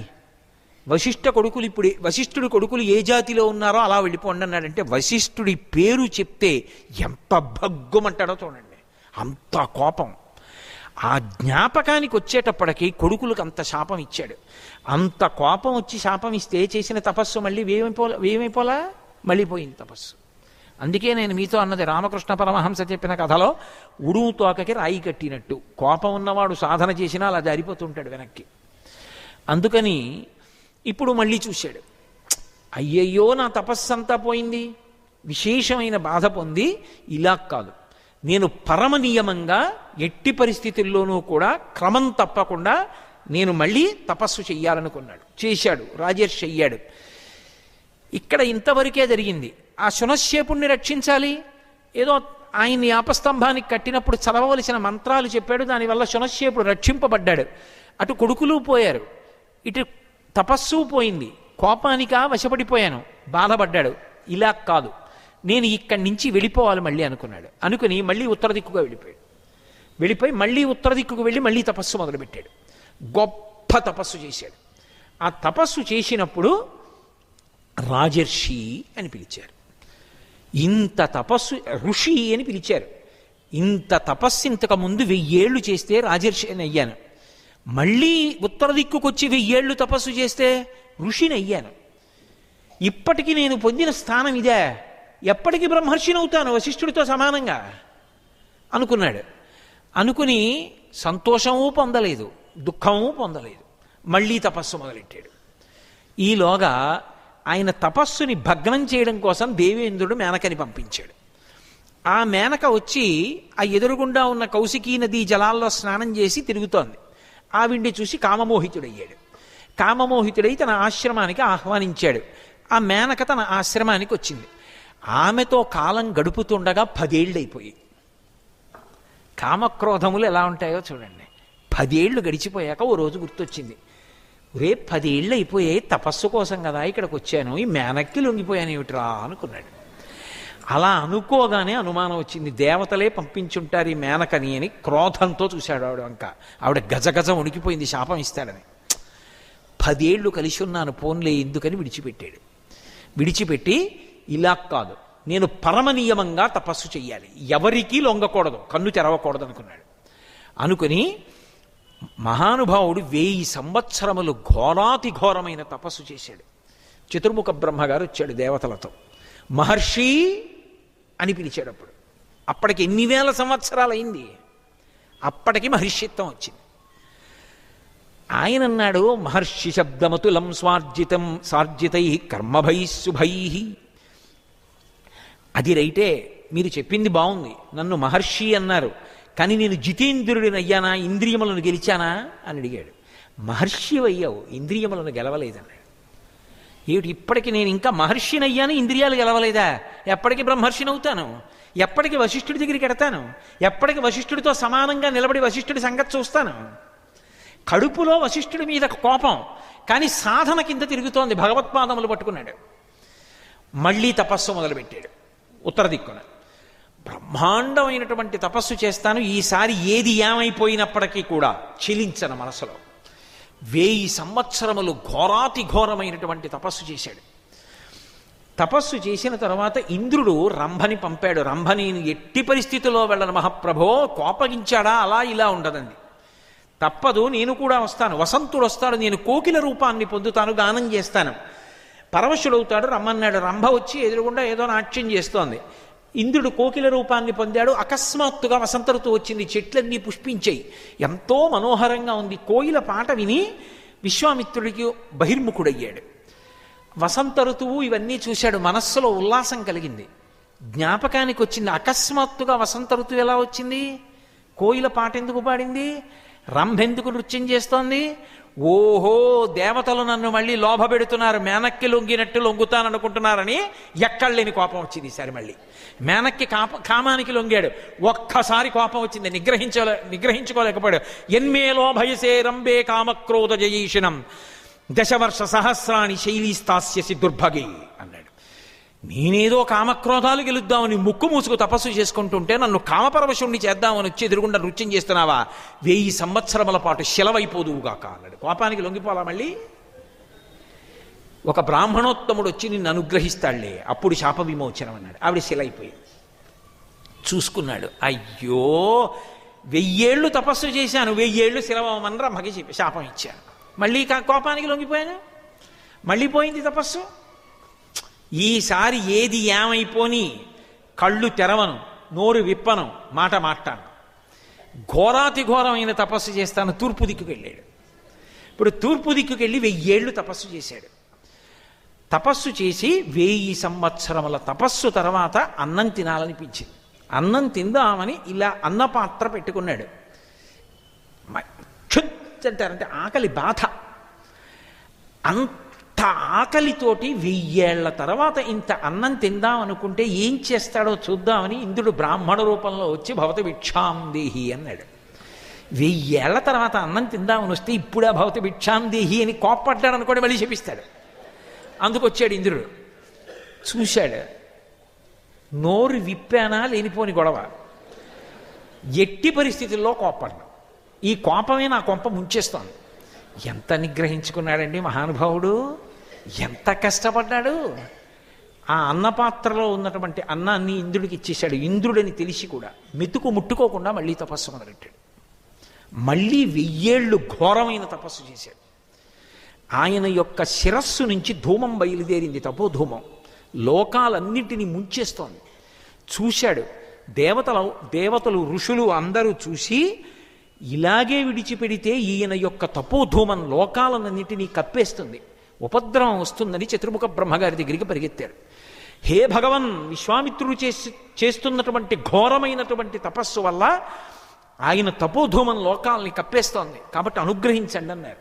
హంసవాహనం ఎక్కి బ్రహ్మగారు దేవతలతో కలిసి వచ్చాడు. బ్రహ్మర్షే స్వాగతం తేస్తూ తపసోస్మసతోషిత బ్రహ్మణ్యం యదిమే ప్రాప్తం బ్రహ్మణ్యం తపసోగ్రేణ. నీకు ఉగ్రంగా నువ్వు చేసినటువంటి ఈ తపస్సు వల్ల బ్రహ్మర్షి అయ్యావు విశ్వామిత్రుడా. బ్రహ్మర్షే స్వాగతం తెస్తూ తపసాస్మ సుతోషిత, నీ యొక్క తపస్సు చేత సంతోషించాను, నువ్వు బ్రహ్మర్షి అయ్యావు విశ్వామిత్ర, బ్రహ్మర్షివి, స్వాగతం అన్నాడు. ఇప్పుడు తీరింది కోరిక. వశిష్ఠుడితో సమానంగా అవ్వాలని కదూ బ్రహ్మర్షి, ఇప్పుడు బ్రహ్మర్షి అయ్యాడు. ఆయన వెంటనే ఊరుకోలేదు, అన్నాడు, నేను నిజంగా బ్రహ్మర్షినయ్యుంటే నాకు మీరు మాటిచ్చి ఇక్కడి నుంచి వెళ్ళండి. ఓంకారస్య వషట్కారో, నాకు ఓంకారము వషట్కారము ప్రకాశించాలి, వేదములను ఇతరులకు ప్రబోధం చేసే అధికారం కలగాలి, ఉపదేశం చేసే అధికారం రావాలి, యజ్ఞం చేయించేటటువంటి అధికారం రావాలి, అన్నిటినీ మించి వశిష్ఠుడు వచ్చి నన్ను బ్రహ్మర్షి అని పిలవాలి అన్నాడు. అలాగే చేస్తాం. వశిష్ఠుడికి వెళ్ళి చెప్పారు, విశ్వామిత్రుని వచ్చి బ్రహ్మర్షి అని పిలన్నారు. ఆయన తపస్సు చేశాడు, మీరు బ్రహ్మర్షి అని ఆయనకి అధికారం ఇచ్చారు, స్థానం ఇచ్చారు. నేను వచ్చి బ్రహ్మర్షి అని పిలవడం ఎందుకు? కానీ కడుపులో అక్కసు మిగిలిపోతే బ్రహ్మర్షి ఎందుకు అవుతాడు? తప్పకుండా పిలుస్తాను. వశిష్ఠుడు వచ్చి బ్రహ్మర్షి విశ్వామిత్ర అన్నాడు. ఇప్పుడు విశ్వామిత్రుడు ఏం చేశాడో తెలుసా? వశిష్ఠునికి అర్ఘ్యపాద్యాదులిచ్చి పూజించి గౌరవించి కౌగిలించుకున్నాడు. ఆ బ్రహ్మర్షిత్వాన్ని పొందిన తర్వాత ఇక రాగద్వేషాలు లేవు, ఇక కోపం లేదు మనసులో.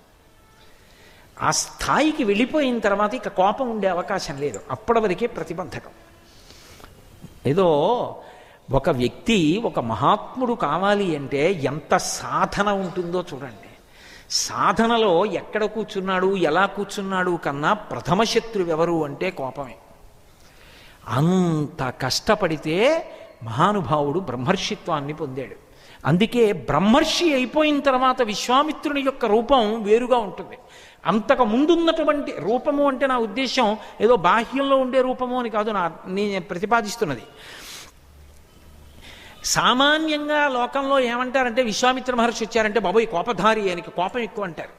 కానీ ఆయన బ్రహ్మర్షి అయిన తరువాత ఆయన తీరే వేరు, మహానుభావుడిది. రామచంద్రమూర్తిని చెక్కిన శిల్పి కదండి ఆయన, గాయత్రీ మంత్ర ద్రష్ట, మహానుభావుడు. అదే విశ్వామిత్రుడు ఒకప్పుడు దశరథ మహారాజు గారి దగ్గరికి వెళ్ళాడు. ఎందుచేత? రాముడు అవతార స్వీకారం చేసి ఆ దశరథ మహారాజు గారికి కుమారుడిగా వచ్చాడు.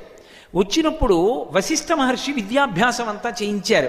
మరి ధనుర్వేదం నేను ఇవ్వాలి లోకాన్ని రక్షించడానికి, సీతా కళ్యాణం నా వల్ల జరగాలి, ఇది విశ్వామిత్రుడి తాపత్రయం. అందుకని దశరథ మహారాజు గారు ఒకరోజు సభ తీర్చి మంత్రులతో మాట్లాడుతున్నాడు. నా పిల్లలు పెద్దవాళ్ళు అవుతున్నారు, యోగ్యులు, చక్కగా వేదం చదువుకున్నారు, వశిష్ఠ మహర్షి యొక్క శిష్యులు, అన్ని గుణములు కలిగినటువంటి వాళ్ళు, వీళ్ళకి తగినటువంటి ఇల్లాలు దొరకాలి. అందుకని వీళ్ళకి తగినటువంటి భార్యలు ఎక్కడున్నారో వెతికి తీసుకురండి అని మంత్రులతో చెప్తున్నాడు. తస్య చింతయమానస్య మంత్రి మధ్యే మహాత్మనః అభ్యాగచ్చన్ మహాతేజా విశ్వామిత్రో మహాముని. అలా చర్చ చేస్తున్నారు. అయోధ్యకాండ ఇందాక నేను చెప్పింది బాలకాండ. అయోధ్యకాండలో చర్చ చేస్తున్నారు. నా కొడుకులకి తగినటువంటి ఇల్లాళ్ళు దొరికేటట్టు చూడు అని మంత్రులతో చెప్తున్నాడు. అలా చెప్తుండగా విశ్వామిత్రుడు వచ్చాడు. అభ్యాగచ్చన్ మహాతేజ, మహాతేజోవంతుడైనటువంటి విశ్వామిత్రో మహాముని. ద్వారపాలకులు చూశారు. వాళ్ళకేమిటి విశ్వామిత్రుడు అంటే భయం, బాబోయ్ కోపధారి అని. పరుగు పరుగున దశరథుడి దగ్గరికి వెళ్ళారు. విశ్వామిత్ర మహర్షి విజయం చేశారన్నారు. పరిగెత్తుకుంటూ బయటకు వచ్చాడు. దశరథుడి మనసులో కూడా అదే కారణం, ఆయనకి అదే భయం. నిజానికి ఏమంటాడో, ఎక్కడ కోపం వస్తుందో, ఏ శాపం ఇస్తాడో, ఏదో ఇన్నాళ్ళకి కొడుకులు పుట్టి సంతోషంగా ఉన్నాను, ఈయనొచ్చాడు ఏమిట్రా బాబు లేనిపోయిన గొడవ అని కడుపులో బెంగ ఉంది. ఎప్పుడైతే బెంగ ఉందో, స్థిమితం తప్పిపోయాడో, అక్కర్లేని మాటలు చాలా వస్తాయి నోటి వెంట. మనిషి స్థిమితంగా లేడనుకోండి, స్థిమితం తప్పిపోవడం కోసం ఎంతో ప్రయత్నం చేసి డబ్బు ఖర్చు పెట్టి స్థిమితం తప్పిపోయాక రకరకాల మాటలు మాట్లాడేవాళ్ళని రోజు చీకటి పడ్డాక చుట్టాలా, ఇప్పుడు పగలు కూడా కనబడుతున్నారు, ఎక్కడ పడితే అక్కడే కనబడుతున్నారు. అది వేరనుకోండి. కాబట్టి స్థిమితం తప్పిపోయిందని గుర్తు ఏంటంటే ఆ మాటలకు అర్థం ఉండదు, ఇంకా ఏవేవో మాట్లాడేస్తుంటారు. దేనివల్ల స్థిమితం తప్పడం? భయం వల్ల. విశ్వామిత్రుడు వచ్చాడు, భయం, పిలిచాడు, స్వాగతం చెప్పాడు, ఉనికిపోతున్నాడు, ఏదేదో చెప్పేస్తున్నాడు ఆయనతోటి. ఇవాళ మీరు వచ్చారు, నాకు ఇంతకన్నా అదృష్టం ఏమిటి? పాద్యం ఇచ్చాడు, అర్ఘ్యం ఇచ్చాడు, ఆసనం ఇచ్చాడు, కూర్చోపెట్టాడు, దగ్గర కూర్చున్నాడు. మీరొచ్చారు, అద్యమే సఫలం జన్మం జీవితంచ సుజీవితం అన్నాడు. ఇవాళ మీరు రావడం చేత నా జన్మ సఫలమైపోయింది, నా జీవితం సుజీవితం అయిపోయింది, నా జీవితం పండిపోయింది, మీ రాకతో నేను తరించిపోయాను. ఆయన ఏమైనా అడిగాడా? ఒక్క మాట మాట్లాడాల. అలా కూర్చున్నాడు. ఓహో చెప్పేస్తున్నాడు దశరథుడు. మీకేం కావాలి చెప్పండి. కంచమే పరమం కామం, మీకేది కావాలని కోరుకుంటారో కోరుకోండి, నేను ఇచ్చేస్తాను. మీరు ఏ కోరిక కోరినా అది తీర్చడమే నాకు సంతోషం. కాబట్టి మీకు ఏ కోరిక ఉందో మనసులో చెప్పండి, నేను తీర్చి నా జీవితాన్ని ధన్యం చేసుకుంటాను. అన్నీ విన్నాడు. అన్నీ వినన్నాడు. నేను ఒక యజ్ఞం చేయడానికి హిమాలయ పర్వతాల్లో కౌశికీ నదీ తీరం నుంచి దక్షిణానికి వచ్చాను. యజ్ఞం చేస్తున్నప్పుడు మారీచుడు సుబాహువు అనబడేటటువంటి ఇద్దరు రాక్షసులు యజ్ఞకుండంలోకి నెత్తురు పోస్తున్నారు. దానివల్ల యజ్ఞం పూర్తి అవ్వట్లేదు. ఆ యజ్ఞానికి రక్షణ చేయడం కోసమని చెప్పి రాముణ్ణి నాతో సాయంగా పంపించు, రాముడు యజ్ఞ సంరక్షణం చేస్తాడన్నాడు. అంతే, కళ్ళు తేలేసేశాడు. లేకలేక పుట్టిన కొడుకు సుగుణాభిరాముడు ఆ కొడుకుని వదిలిపెట్టలేడు. అందుకని కొడుకుని ఇవ్వనంటే కోపం వస్తే లేనిపోను గొడవ. అందుకని ఓన షోడశ వర్షో మే రామో రాజీవలోచన నయుద్ధయోగ్యతామస్య పశ్యామి సహరాక్షసై అన్నాడు. నా కొడుక్కి 16 ఏళ్ళు కూడా లేవు, చీకటి పడితే నిద్రపోతాడు, అమ్మ దగ్గర చద్దన్నం తినే అలవాటు ఉన్నవాడు. అటువంటి రాముడు చీకటి పడ్డాక యుద్ధం చేసే రాక్షసులతో ఏమి యుద్ధం చేస్తాడు? ఆ రాముణ్ణి ఎందుకు అడుగుతారు? లేకలేక పుట్టాడు, అతన్ని చూడకపోతే నేను బతకలేను, వాడే కనపడ్డా తీసుకెళ్ళడానికి, వాడు యజ్ఞ సంరక్షణ ఏమిటి, వాడికి ఏం వచ్చని రక్షణ చేస్తాడు, వాడిని వదిలేయండి మహాప్రభో. అన్నీ విన్నాడు. మరి ఎందుకు అడిగావు?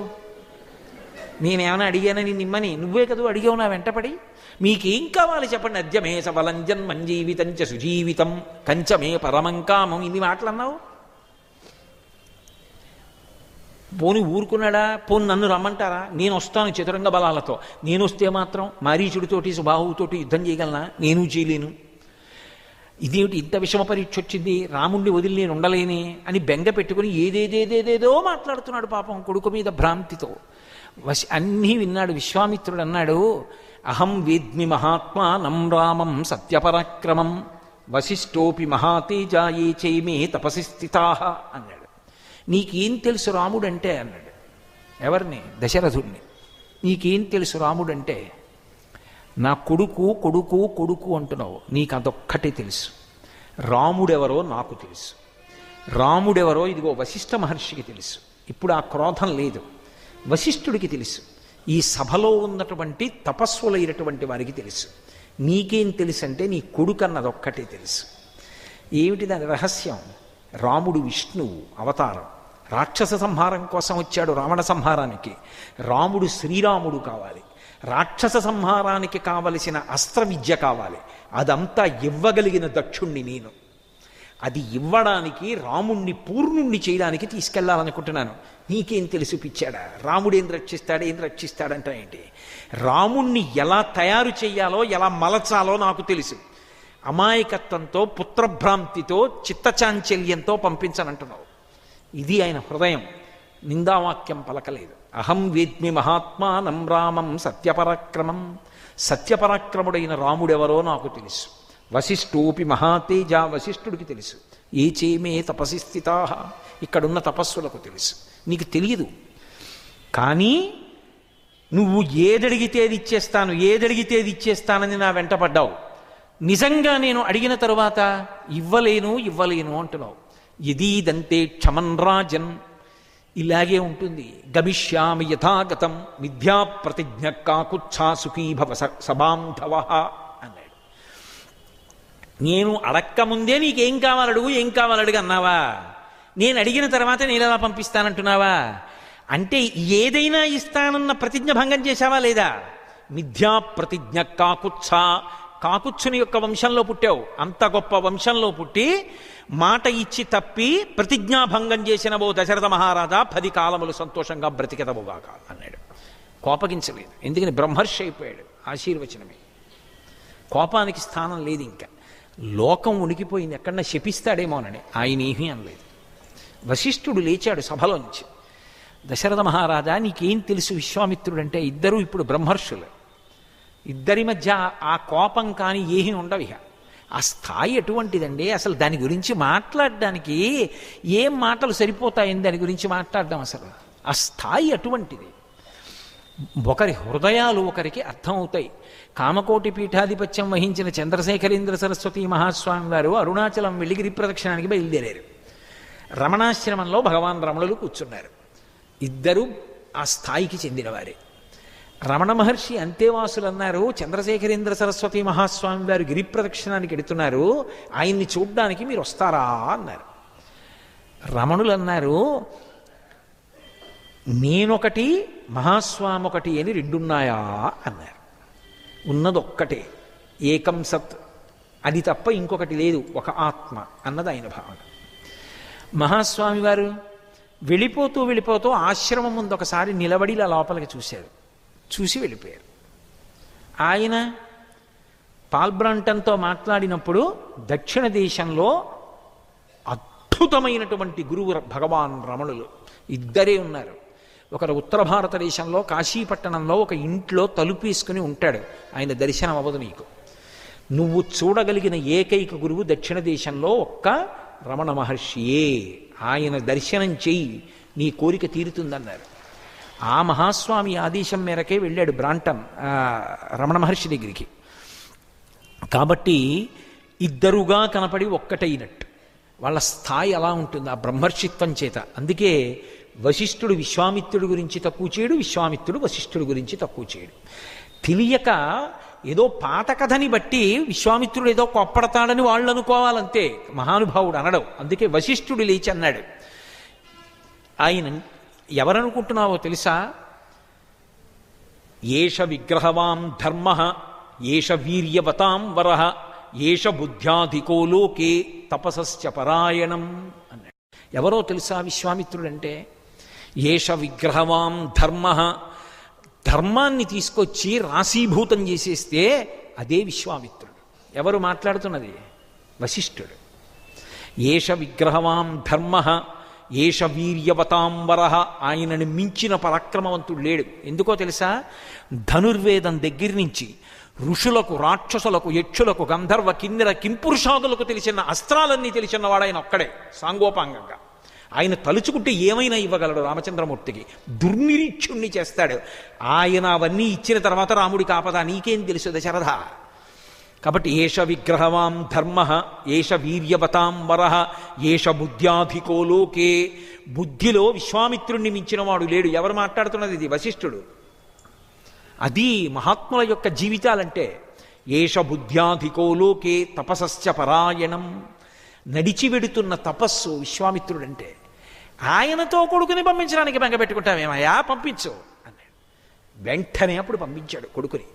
రాముడి వెంట లక్ష్మణస్వామి బయలుదేరారు. వశిష్ఠుడి మీద క్రోధంతో శబళ కోసం బయలుదేరినటువంటి కథ విశ్వామిత్ర జీవితంలో సాధన సాధన సాధన క్రోధం రెండూ కలిపి, కామక్రోధాలు కింద పడి మీద పడి పైకి లేచి కింద పడి, ఎంత సాధనో, ఇన్ని వేల సంవత్సరాల తపస్సు, ఎన్ని ప్రతిబంధకాలో దాటి బ్రహ్మర్షిత్వాన్ని పొందాడు. అంతటి మహాత్ముడయ్యాడు. నేను మీతో ఎందుకు మనవి చేశాను అంటే, సాధన అన్న మాటకి మొదటి ప్రతిబంధకం ఇది కోపమే. ఆ కోపాన్ని నిగ్రహించుకోవడం కన్నా అసలు లోకంలో గొప్పది లేదు. లోకములన్నీయున్ గెలిచినాడవు ఇంద్రియానీకము చిత్తమున్ గెలువనేరవు, నిన్ను నిబద్ధు చేయు భీషణ శత్రులార్వుల ప్రభిందుల చేసిన ప్రాణికోటిలో నీకు విరోధి లేడొకడు, నిర్పున చూడుముదన విశ్వర అంటాడు ప్రహ్లాదుడు హిరణ్యకశిపుడితో. ఏమిటి నాన్న లోకాలన్నీ జయించానంటావు? లోకాలు జయించడం కాదు నాన్న, నీ మనసుని నీ ఇంద్రియాల్ని గెలినాన్న, అది గొప్ప. ఇంద్రియాణి బలిష్టాని నియుక్తాని మానద అపక్వస్య ప్రకుర్వంతి వికారాం స్థాననైకచ అంటాడు వ్యాసుడు దేవీ భాగవతంలో. మిగిలినవి గెలవడం గొప్ప కాదు, ఇంద్రియాల్ని గెలుగొప్ప. ఇంద్రియాల్ని గెలవడం అంత తేలికైన విషయం కాదు. మనసుని నిగ్రహించడం, మనసుని సంస్కరించుకోవడం అంత తేలిక విషయం కాదు. కామక్రోధాదుల్ని సాధన చేత నిగ్రహించుకోవాలి. ఎన్ని ఉండనివ్వండి, విపరీతమైనటువంటి కామక్రోధములతో ఉన్నటువంటి వ్యక్తి పరమ భయంకరమైనటువంటి స్థితిలో ఉంటాడు. వాల్మీకి మహర్షి ఒక చోట రావణాసురుడి గురించి చెప్తూ ఒక ఉపమానం చెప్తారు. చెప్తూ ఆయన అన్నారు, శ్మశాన చైత్య ప్రతిమో భూషితోపి భయంకర అన్నారు రావణుణ్ణి. ఎంత పాల సముద్రం మధించినప్పుడు వచ్చినటువంటి నురుగులాంటి తెల్లటి బట్ట కట్టుకున్నా, ఎంత 10 తలలున్నా, నల్లమబ్బు మీద తెల్ల కొంగలబారు విడుతున్నట్టుగా ముత్యాల హారాలు వేసుకున్నా, రోమకూపాల్లోంచి తేజస్సు కొడుతున్నా, అహో రూపం అహో ధైర్యం అహో సత్వం అహోద్యుతి అహో రక్షసరాజస్య సర్వలక్షణయుక్తత అంటారు హనుమ. అంతటి తేజోమూర్తి అయిన ఆ కామం ఉందే, అర్థం లేని కామం, ఆ క్రోధం ఉందే, కోపం నిగ్రహించుకోలేడు. ఎంత కోపమో! అయ్య బాబోయ్! తస్య క్రుద్ధస్య నేత్రాభ్యాం ప్రాపతన్ అస్రబిందవ దీప్తాభ్యామివ దీప్తాభ్యాం ప్రాపతన్ సార్చిస స్నేహబిందవ అంటారు మహర్షి. రావణాసురుడికి కోపం వస్తే కళ్ళు ఎర్రబడి నీటి బొట్లు పడతాయిట. అది ఎలా ఉంటుందంటేట, ప్రమిదలో నూనె వేసి నూనె ఎక్కువైపోయి ఒత్తికి ఆ నూనె చిట్ట చివర చుక్క కింద పట్టుకుందనుకోండి, దీపం వెలిగించినప్పుడు ఆ నూనె బిందువు కూడా అగ్నితో ప్రకాశిస్తూ కింద పడుతుంది. అగ్నితో ప్రకాశిస్తూ నూనె బిందువు కింద పడితే ఎలా ఉంటుందో, రావణుడికి క్రోధం వస్తే కళ్ళల్లోంచి పడుతున్న నీటి బిందువులు అలా ఉంటాయిట. అంత కోపం. అందుకే ఆ కోపం, ఆ అహంకారం అటువంటి నిర్ణయాలు చేసి పతనం అయ్యాడు చిట్ట చివరికి. అదే మాట వినని స్థితికి తీసుకెళ్ళిపోయింది. దానికే చిట్ట చివర ప్రాణాలు వదిలిపెట్టాడు. కాబట్టి అదిగో ఆ స్థితి నుంచి వినిర్ముక్తుడు కావడం ఉందే, తన కోపాన్ని తాను పరిశీలించుకోవడం ఉందే, అంతకన్నా విజయం, అంతకన్నా సాధన లోకంలో ఇంకోటి ఉండదు. మీరు చూడండి, ఎంత సమర్థుడైన అధికారి కానివ్వండి, ఆయన ప్రసన్నంగా మాట్లాడతాడు అనుకోండి, ఏదో లోపలికి వెళితే ఏమి ఇలా రాశారే అని ఓ నవ్వుతూ మాట్లాడతాడు అనుకోండి, అసలు ఆయన దగ్గర పనిచేసేవాడు కానీ, ఆయనతో ఏదైనా చెప్పుకుందామని వెళ్ళినవాడు కానీ మాట్లాడడానికి ధైర్యంగా వెడతాడు. అసలు అధికారి అంటేనే ఆయన వేరే గదిలో కూర్చుని ఉంటాడు. ఆయన వేరే గదిలో కూర్చుని ఉండగా ఆయన దగ్గరికి వెళ్ళాలంటేనే బితుకుమంటూ వెడతాడు కింద ఉద్యోగి. వెళ్ళిన తర్వాత ఆయన ఇలా కళ్ళెత్తి ఏ అన్నాడు అనుకోండి, సగం మరిచిపోతాడు. ఈ మిగిలిన సగం ఒక మాటకు ఓ మాట మాట్లాడతాడు. మాట్లాడిన తర్వాత కస్సు అన్నాడు అనుకోండి, మొత్తం మరిచిపోయి బయటికి వచ్చి గడగడగడగడగడ ముందు చెంబుడు నీళ్లు తాగేస్తాడు. అమ్మ బాబోయ్, లోపలికి ఇంకెప్పుడు వెళ్ళనండి అంటాడు.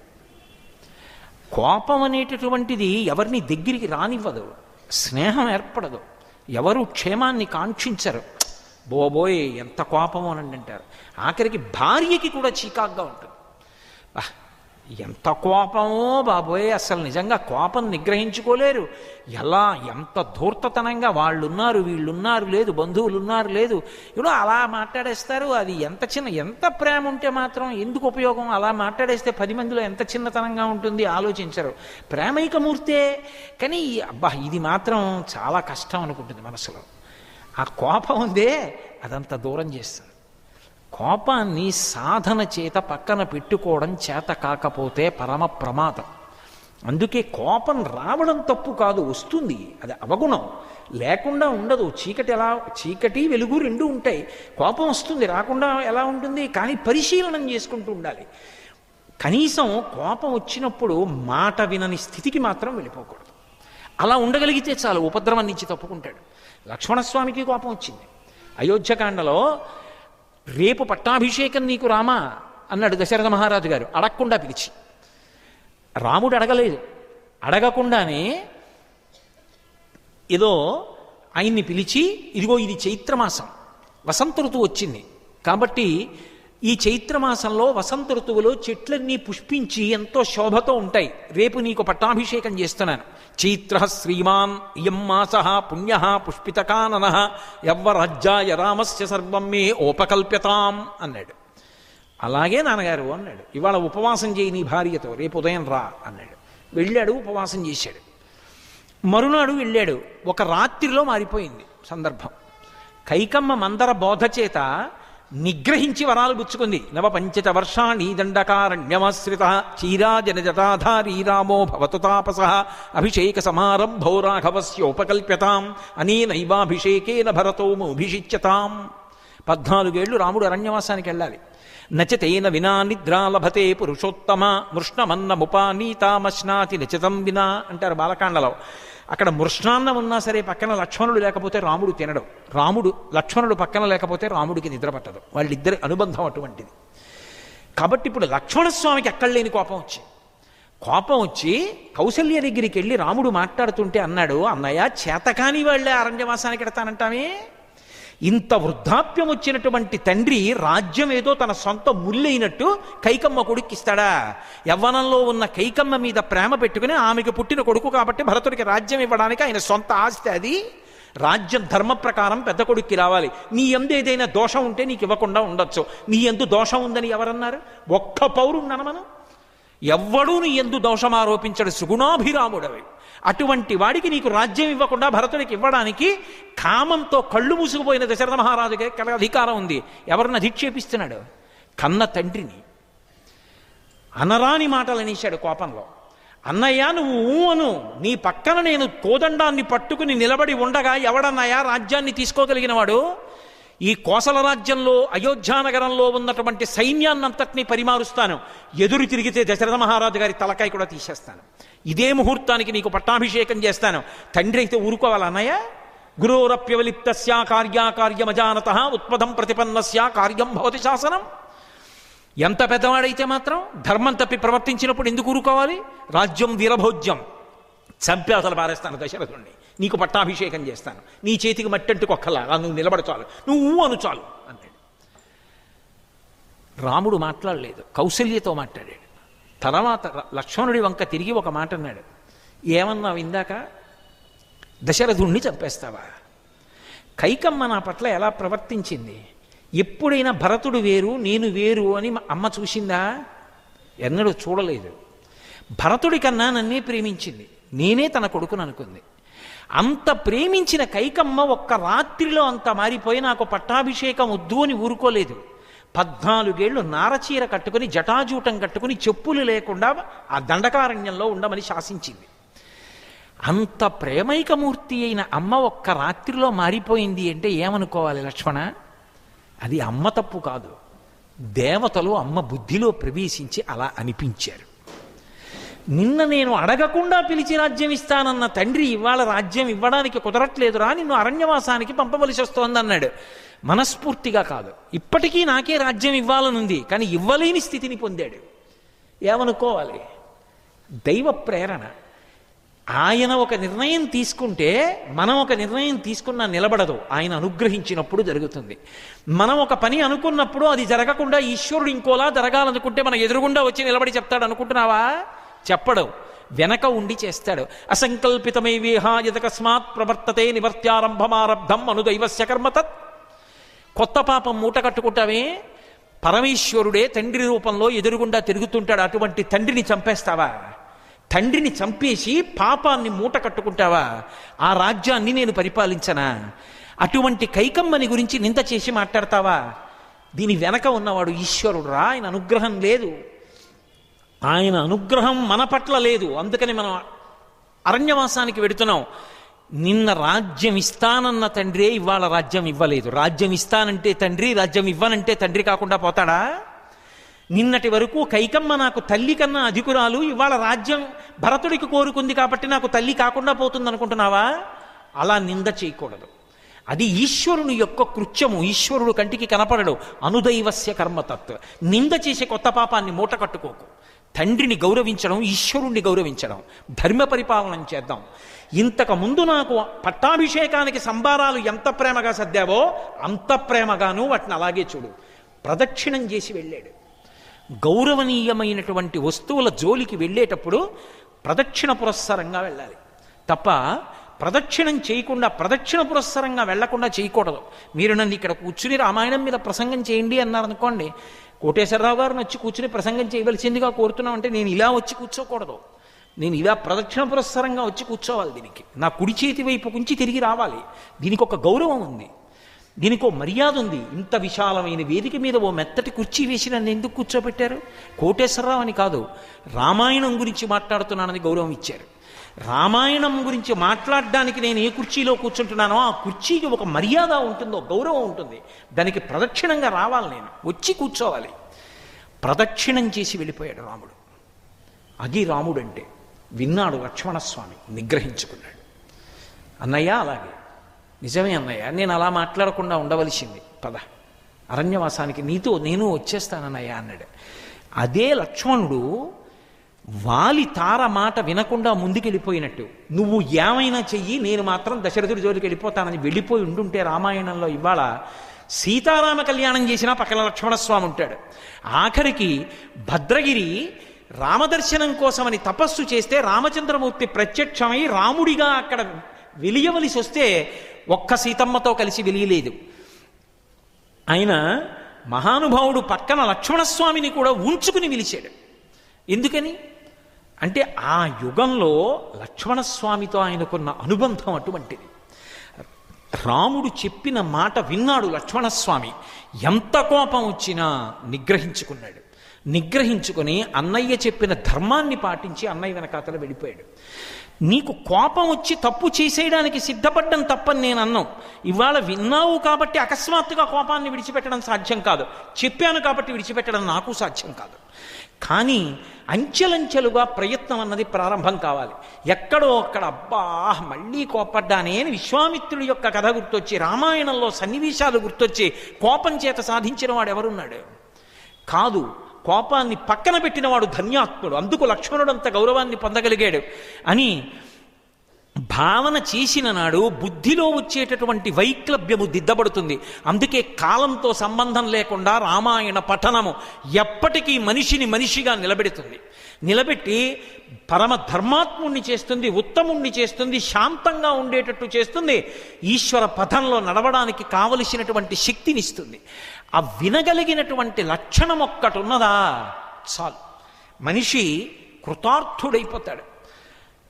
లక్ష్మణస్వామి ఆగ్రహంతో ఊగిపోయాడు కిష్కింధకాండలో. ఒకప్పుడు వేళ దాటిపోయింది, సుగ్రీవుడికి పట్టాభిషేకం చేశాం, సీతమ్మ జాడ కనిపెడతానని మాటిచ్చాడు, శ్రావణ భాద్రపద మాసాలు అయిపోయాయి, కామానికి లొంగిపోయి రొమతోటి తారతోటి చక్కగా సంతోషంగా కాలం గడిపేస్తున్నాడు. మనం ఇలాగే గుహలో ఉండిపోయాం లక్ష్మణ, మన గురించి పట్టించుకునేవాడు లేడు, మన కష్టాలు ఇలాగేనా? రాముడు బాధపడితే లక్ష్మణుడు తట్టుకోలేడు. న సంకుచిత పంథాః యనమాలీగతో హతః సమయే తిష్ట సుగ్రీవ మావాలి పదవన్వగాహ వెళ్ళి చెప్పన్నాడు. ఆనాడు వాలిని ఒక్కడినే చంపాను బాణంతో, మాట తప్పిన నిన్ను ఒక్కడిని చంపను ఓ సుగ్రీవ, నిన్ను నీ బంధువుల్ని నీ సైన్యాన్ని చంపేస్తాను, వాలి వెళ్ళిన మార్గం మూసుకుపోలేదని గుర్తు చేయి లక్ష్మణ అన్నాడు. అన్నయ్య ఈ మాట అన్నందుకు వచ్చేసిందంతే, లక్ష్మణుడికి ఊగిపోయాడు. అసలు కిష్కింధకాండలో నడక వర్ణిస్తారు. చెట్లు తోసేశాడు, చామలు తోసేశాడు, ఊగిపోతూ వెళ్ళిపోయాడు, ధనస్సు టంకారం చేసేశాడు. లోపల తారతో క్రీడిస్తున్నాడు రమతో సుగ్రీవుడు. భయపడి లక్ష్మణుణ్ణి నిగ్రహించాలంటే తార ఒక్కతే చేయగలదు. తారని పంపించాడు. ఆవిడ మొలనూలు జారిపోయి వస్త్రం సరిగ్గా లేకుండా మదంతో కనుగుడ్లు తిరుగుడు పడుతూ వచ్చింది. స్నేహితుడి భార్య, అన్నదమ్ముడి భార్యతో సమానం. ఆమె వాలకం చూస్తే అలా ఉంది. ఇంత పరమధర్మాత్ముడు లక్ష్మణస్వామి సునీత హృదయుడు కందులెత్తి చూసి మాట్లాడలేకపోయాడు, తలదించుకున్నాడు. ఆవిడంది చాలా హితం ఉపదేశం చేసింది. ఏం నీ తమ్ముళ్ళంటి వాడు కాడా, నీ సోదరుడు నీ అన్నయ్య లాంటి వాడు కాడా, ఎంత కాలం కష్టాలు అనుభవించాడు, భూమి అంతా తిరిగాడే వాలి తరుగుతుంటే, భార్య రుమ లేకుండా ఇన్నేళ్లు గడిపాడు. ఇన్నాళ్లకి రాజ్యం వచ్చింది, ఇన్నాళ్లకి భార్య దక్కింది, ఇన్నాళ్లకి వాతావరణం ఋతువు వర్షాకాలం కలిసి వచ్చింది, కామోపభోగంలో కాలాన్ని మర్చిపోయాడు. అయినా తప్పు చేశాడు అనుకుంటున్నావా? ఇప్పటికే వానరులకు అందరికీ కబురు చేశాడు. కొన్ని కోట్ల వానరములు భూమండలం నుంచి అంతటి నుంచి వస్తున్నాయి. నా వరకు ఎందుకయ్యా, ఒక్క మాట చెప్తాను విను. వినడానికి సిద్ధంగా లేడు, ఊగిపోతున్నాడు లక్ష్మణస్వామి. ఒక్క మాట అంది ఆవిడంది, అంతవరకు ఎందుకయ్యా, మీ గురువైన విశ్వామిత్రుడు కాలవిదాంవరః, కాలము యొక్క విలువ తెలుసుకున్న విశ్వామిత్రుడు అంతటి వాడు మేనకతో కాలం గడపడంలో 10 ఏళ్ళు అయిపోయాయని మరిచిపోయాడు. కింపృచ్ఛసి పృథగ్జనః, అల్పుడు కోతి నా భర్త సుగ్రీవుడు కామానికి లొంగిపోయి కాలాన్ని మర్చిపోతే కోపగించడం ఎందుకయ్యా అని. ఇంకా చర్చిస్తే గురువుగారి విషయం ప్రస్తావనకు వస్తుంది. ఒక్క మాట మాట్లాడాల, వెంటనే కోపాన్ని వదిలిపెట్టేసి శాంతమూర్తి అయిపోయాడు. అంతే, గురువుగారి గౌరవం నిలబడాలి. శాంతమూర్తి అయిపోయాడు. ఆవిడంది లోపలికి రా, సుగ్రీవుడితో మాట్లాడింది. తడబడ్డాడు. భార్యలతో ఉన్నాడు, మదించి ఉన్నాడు, సురాపానం చేసి ఉన్నాడు, వెళ్ళొచ్చా, తారే ఇలా ఉంది అని సంశయించాడు. ఆవిడ ఒక్క మాట అంది, లక్ష్మణస్వామి వంక చూసి, తదాగచ్చ మహాబాగో చారిత్రం రక్షితం స్వయా, నువ్వు ఎప్పుడూ నీ యొక్క నడవడిని నువ్వు రక్షించుకుంటుంటావు, లోపలికి రా. ఏమిటి ఆలోచిస్తున్నావు? అలక్ష్యం మిత్రభావేన, నువ్వు అచలం మిత్రభావేన సతాం దారావలోకనం. సత్పురుషులైనటువంటి వారు, మనస్సు ఎప్పుడూ కూడా కదలనటువంటి వారు, మిత్రుల భార్యల్ని తన తోడపుట్టినటువంటి వాళ్ళ భార్యలుగా చూడగలిగినటువంటి మన పరిపక్వత కలిగినటువంటి వారు, ఏ విధమైన అపవిత్ర భావనలు లేని వాళ్ళు, మిత్రుల యొక్క భార్యల్ని మిత్రుడితో కలిసి ఉన్నప్పుడు వచ్చి చూడడంలో తప్పేం లేదు. అంతఃపురంలోకి రావచ్చు. నువ్వు చారిత్రమును రక్షించుకున్నవాడివి. నీ వంటి సత్పురుషులు లోపలికి రావడానికి అభ్యంతరం ఏమిటి? నీ తోడపుట్టిన వాడి భార్యలు లాంటి వాళ్ళు లోపలికి రా అంది. వెంటనే లోపలికి వెళ్ళాడు. సుగ్రీవుడితో మాట్లాడాడు. వెంటనే సుగ్రీవుడు తప్పొప్పుకుని క్షమాపణ చెప్పాడు. బయలుదేరారు, వచ్చారు, సైన్యాన్ని పంపించారు. రామాయణం నడిచింది, సీతమ్మ జాడ తెలిసింది. అంత కోపంతో ఊగిపోయినా విశ్వామిత్రుడి ప్రసక్తి వచ్చేటప్పటికి తల వంచేశాడంతే లక్ష్మణస్వామి. ఇప్పుడు మనం దీని మీద ఏమైనా ఇంకా ఏమిటి, ఆ కామానికి అలా లొంగిపోయాడు, మా వదిన్ని వెతకట్లేదు అంటే, విశ్వామిత్రుడు అంతటి వాడు 10 ఏళ్ళు లొంగిపోయాడయా కామానికి. కాలం విలువ తెలియలేదు. నా భర్త కింపృచ్ఛసి పృథగ్జన, ఒక వానరుడు, అతను 2-3 నెలలు కాలం మరిచిపోతే కోపమా అంది. వాదన చేస్తే విశ్వామిత్రుడు గౌరవం పోదు, ఊరుకున్నాడంతే. అంటే ఎంత అదుపు తన మీద తనకి. అది జీవితం అంటే.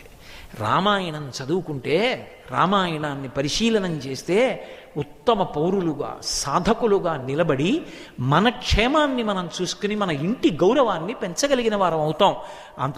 అందుకే అప్పటికీ ఇప్పటికీ ఎప్పటికీ శ్రీరామాయణము అందరి చేత చదవబడవలసినటువంటి కావ్యం, మధురాతి మధురమైన కావ్యం, సమాజములో అందరికీ హితము చేయగలిగినటువంటి కావ్యం. అటువంటి అద్భుత కావ్యంలో కోపము అన్న ఒక్క విషయం మీద విహంగ వీక్షణం చేస్తూ 2 రోజులు ప్రసంగం చేశాను. రేపటి రోజున శ్రీరామాయణంలో ఉండేటటువంటి కొన్ని మెరుపులు, అసలు కొన్ని అద్భుతమైనటువంటి విశేషాలు, ఆ మాటలు అవి ఎంత హితకరములై ఉంటాయి అన్న విషయాల మీద మాట్లాడడానికి ప్రయత్నిస్తాను.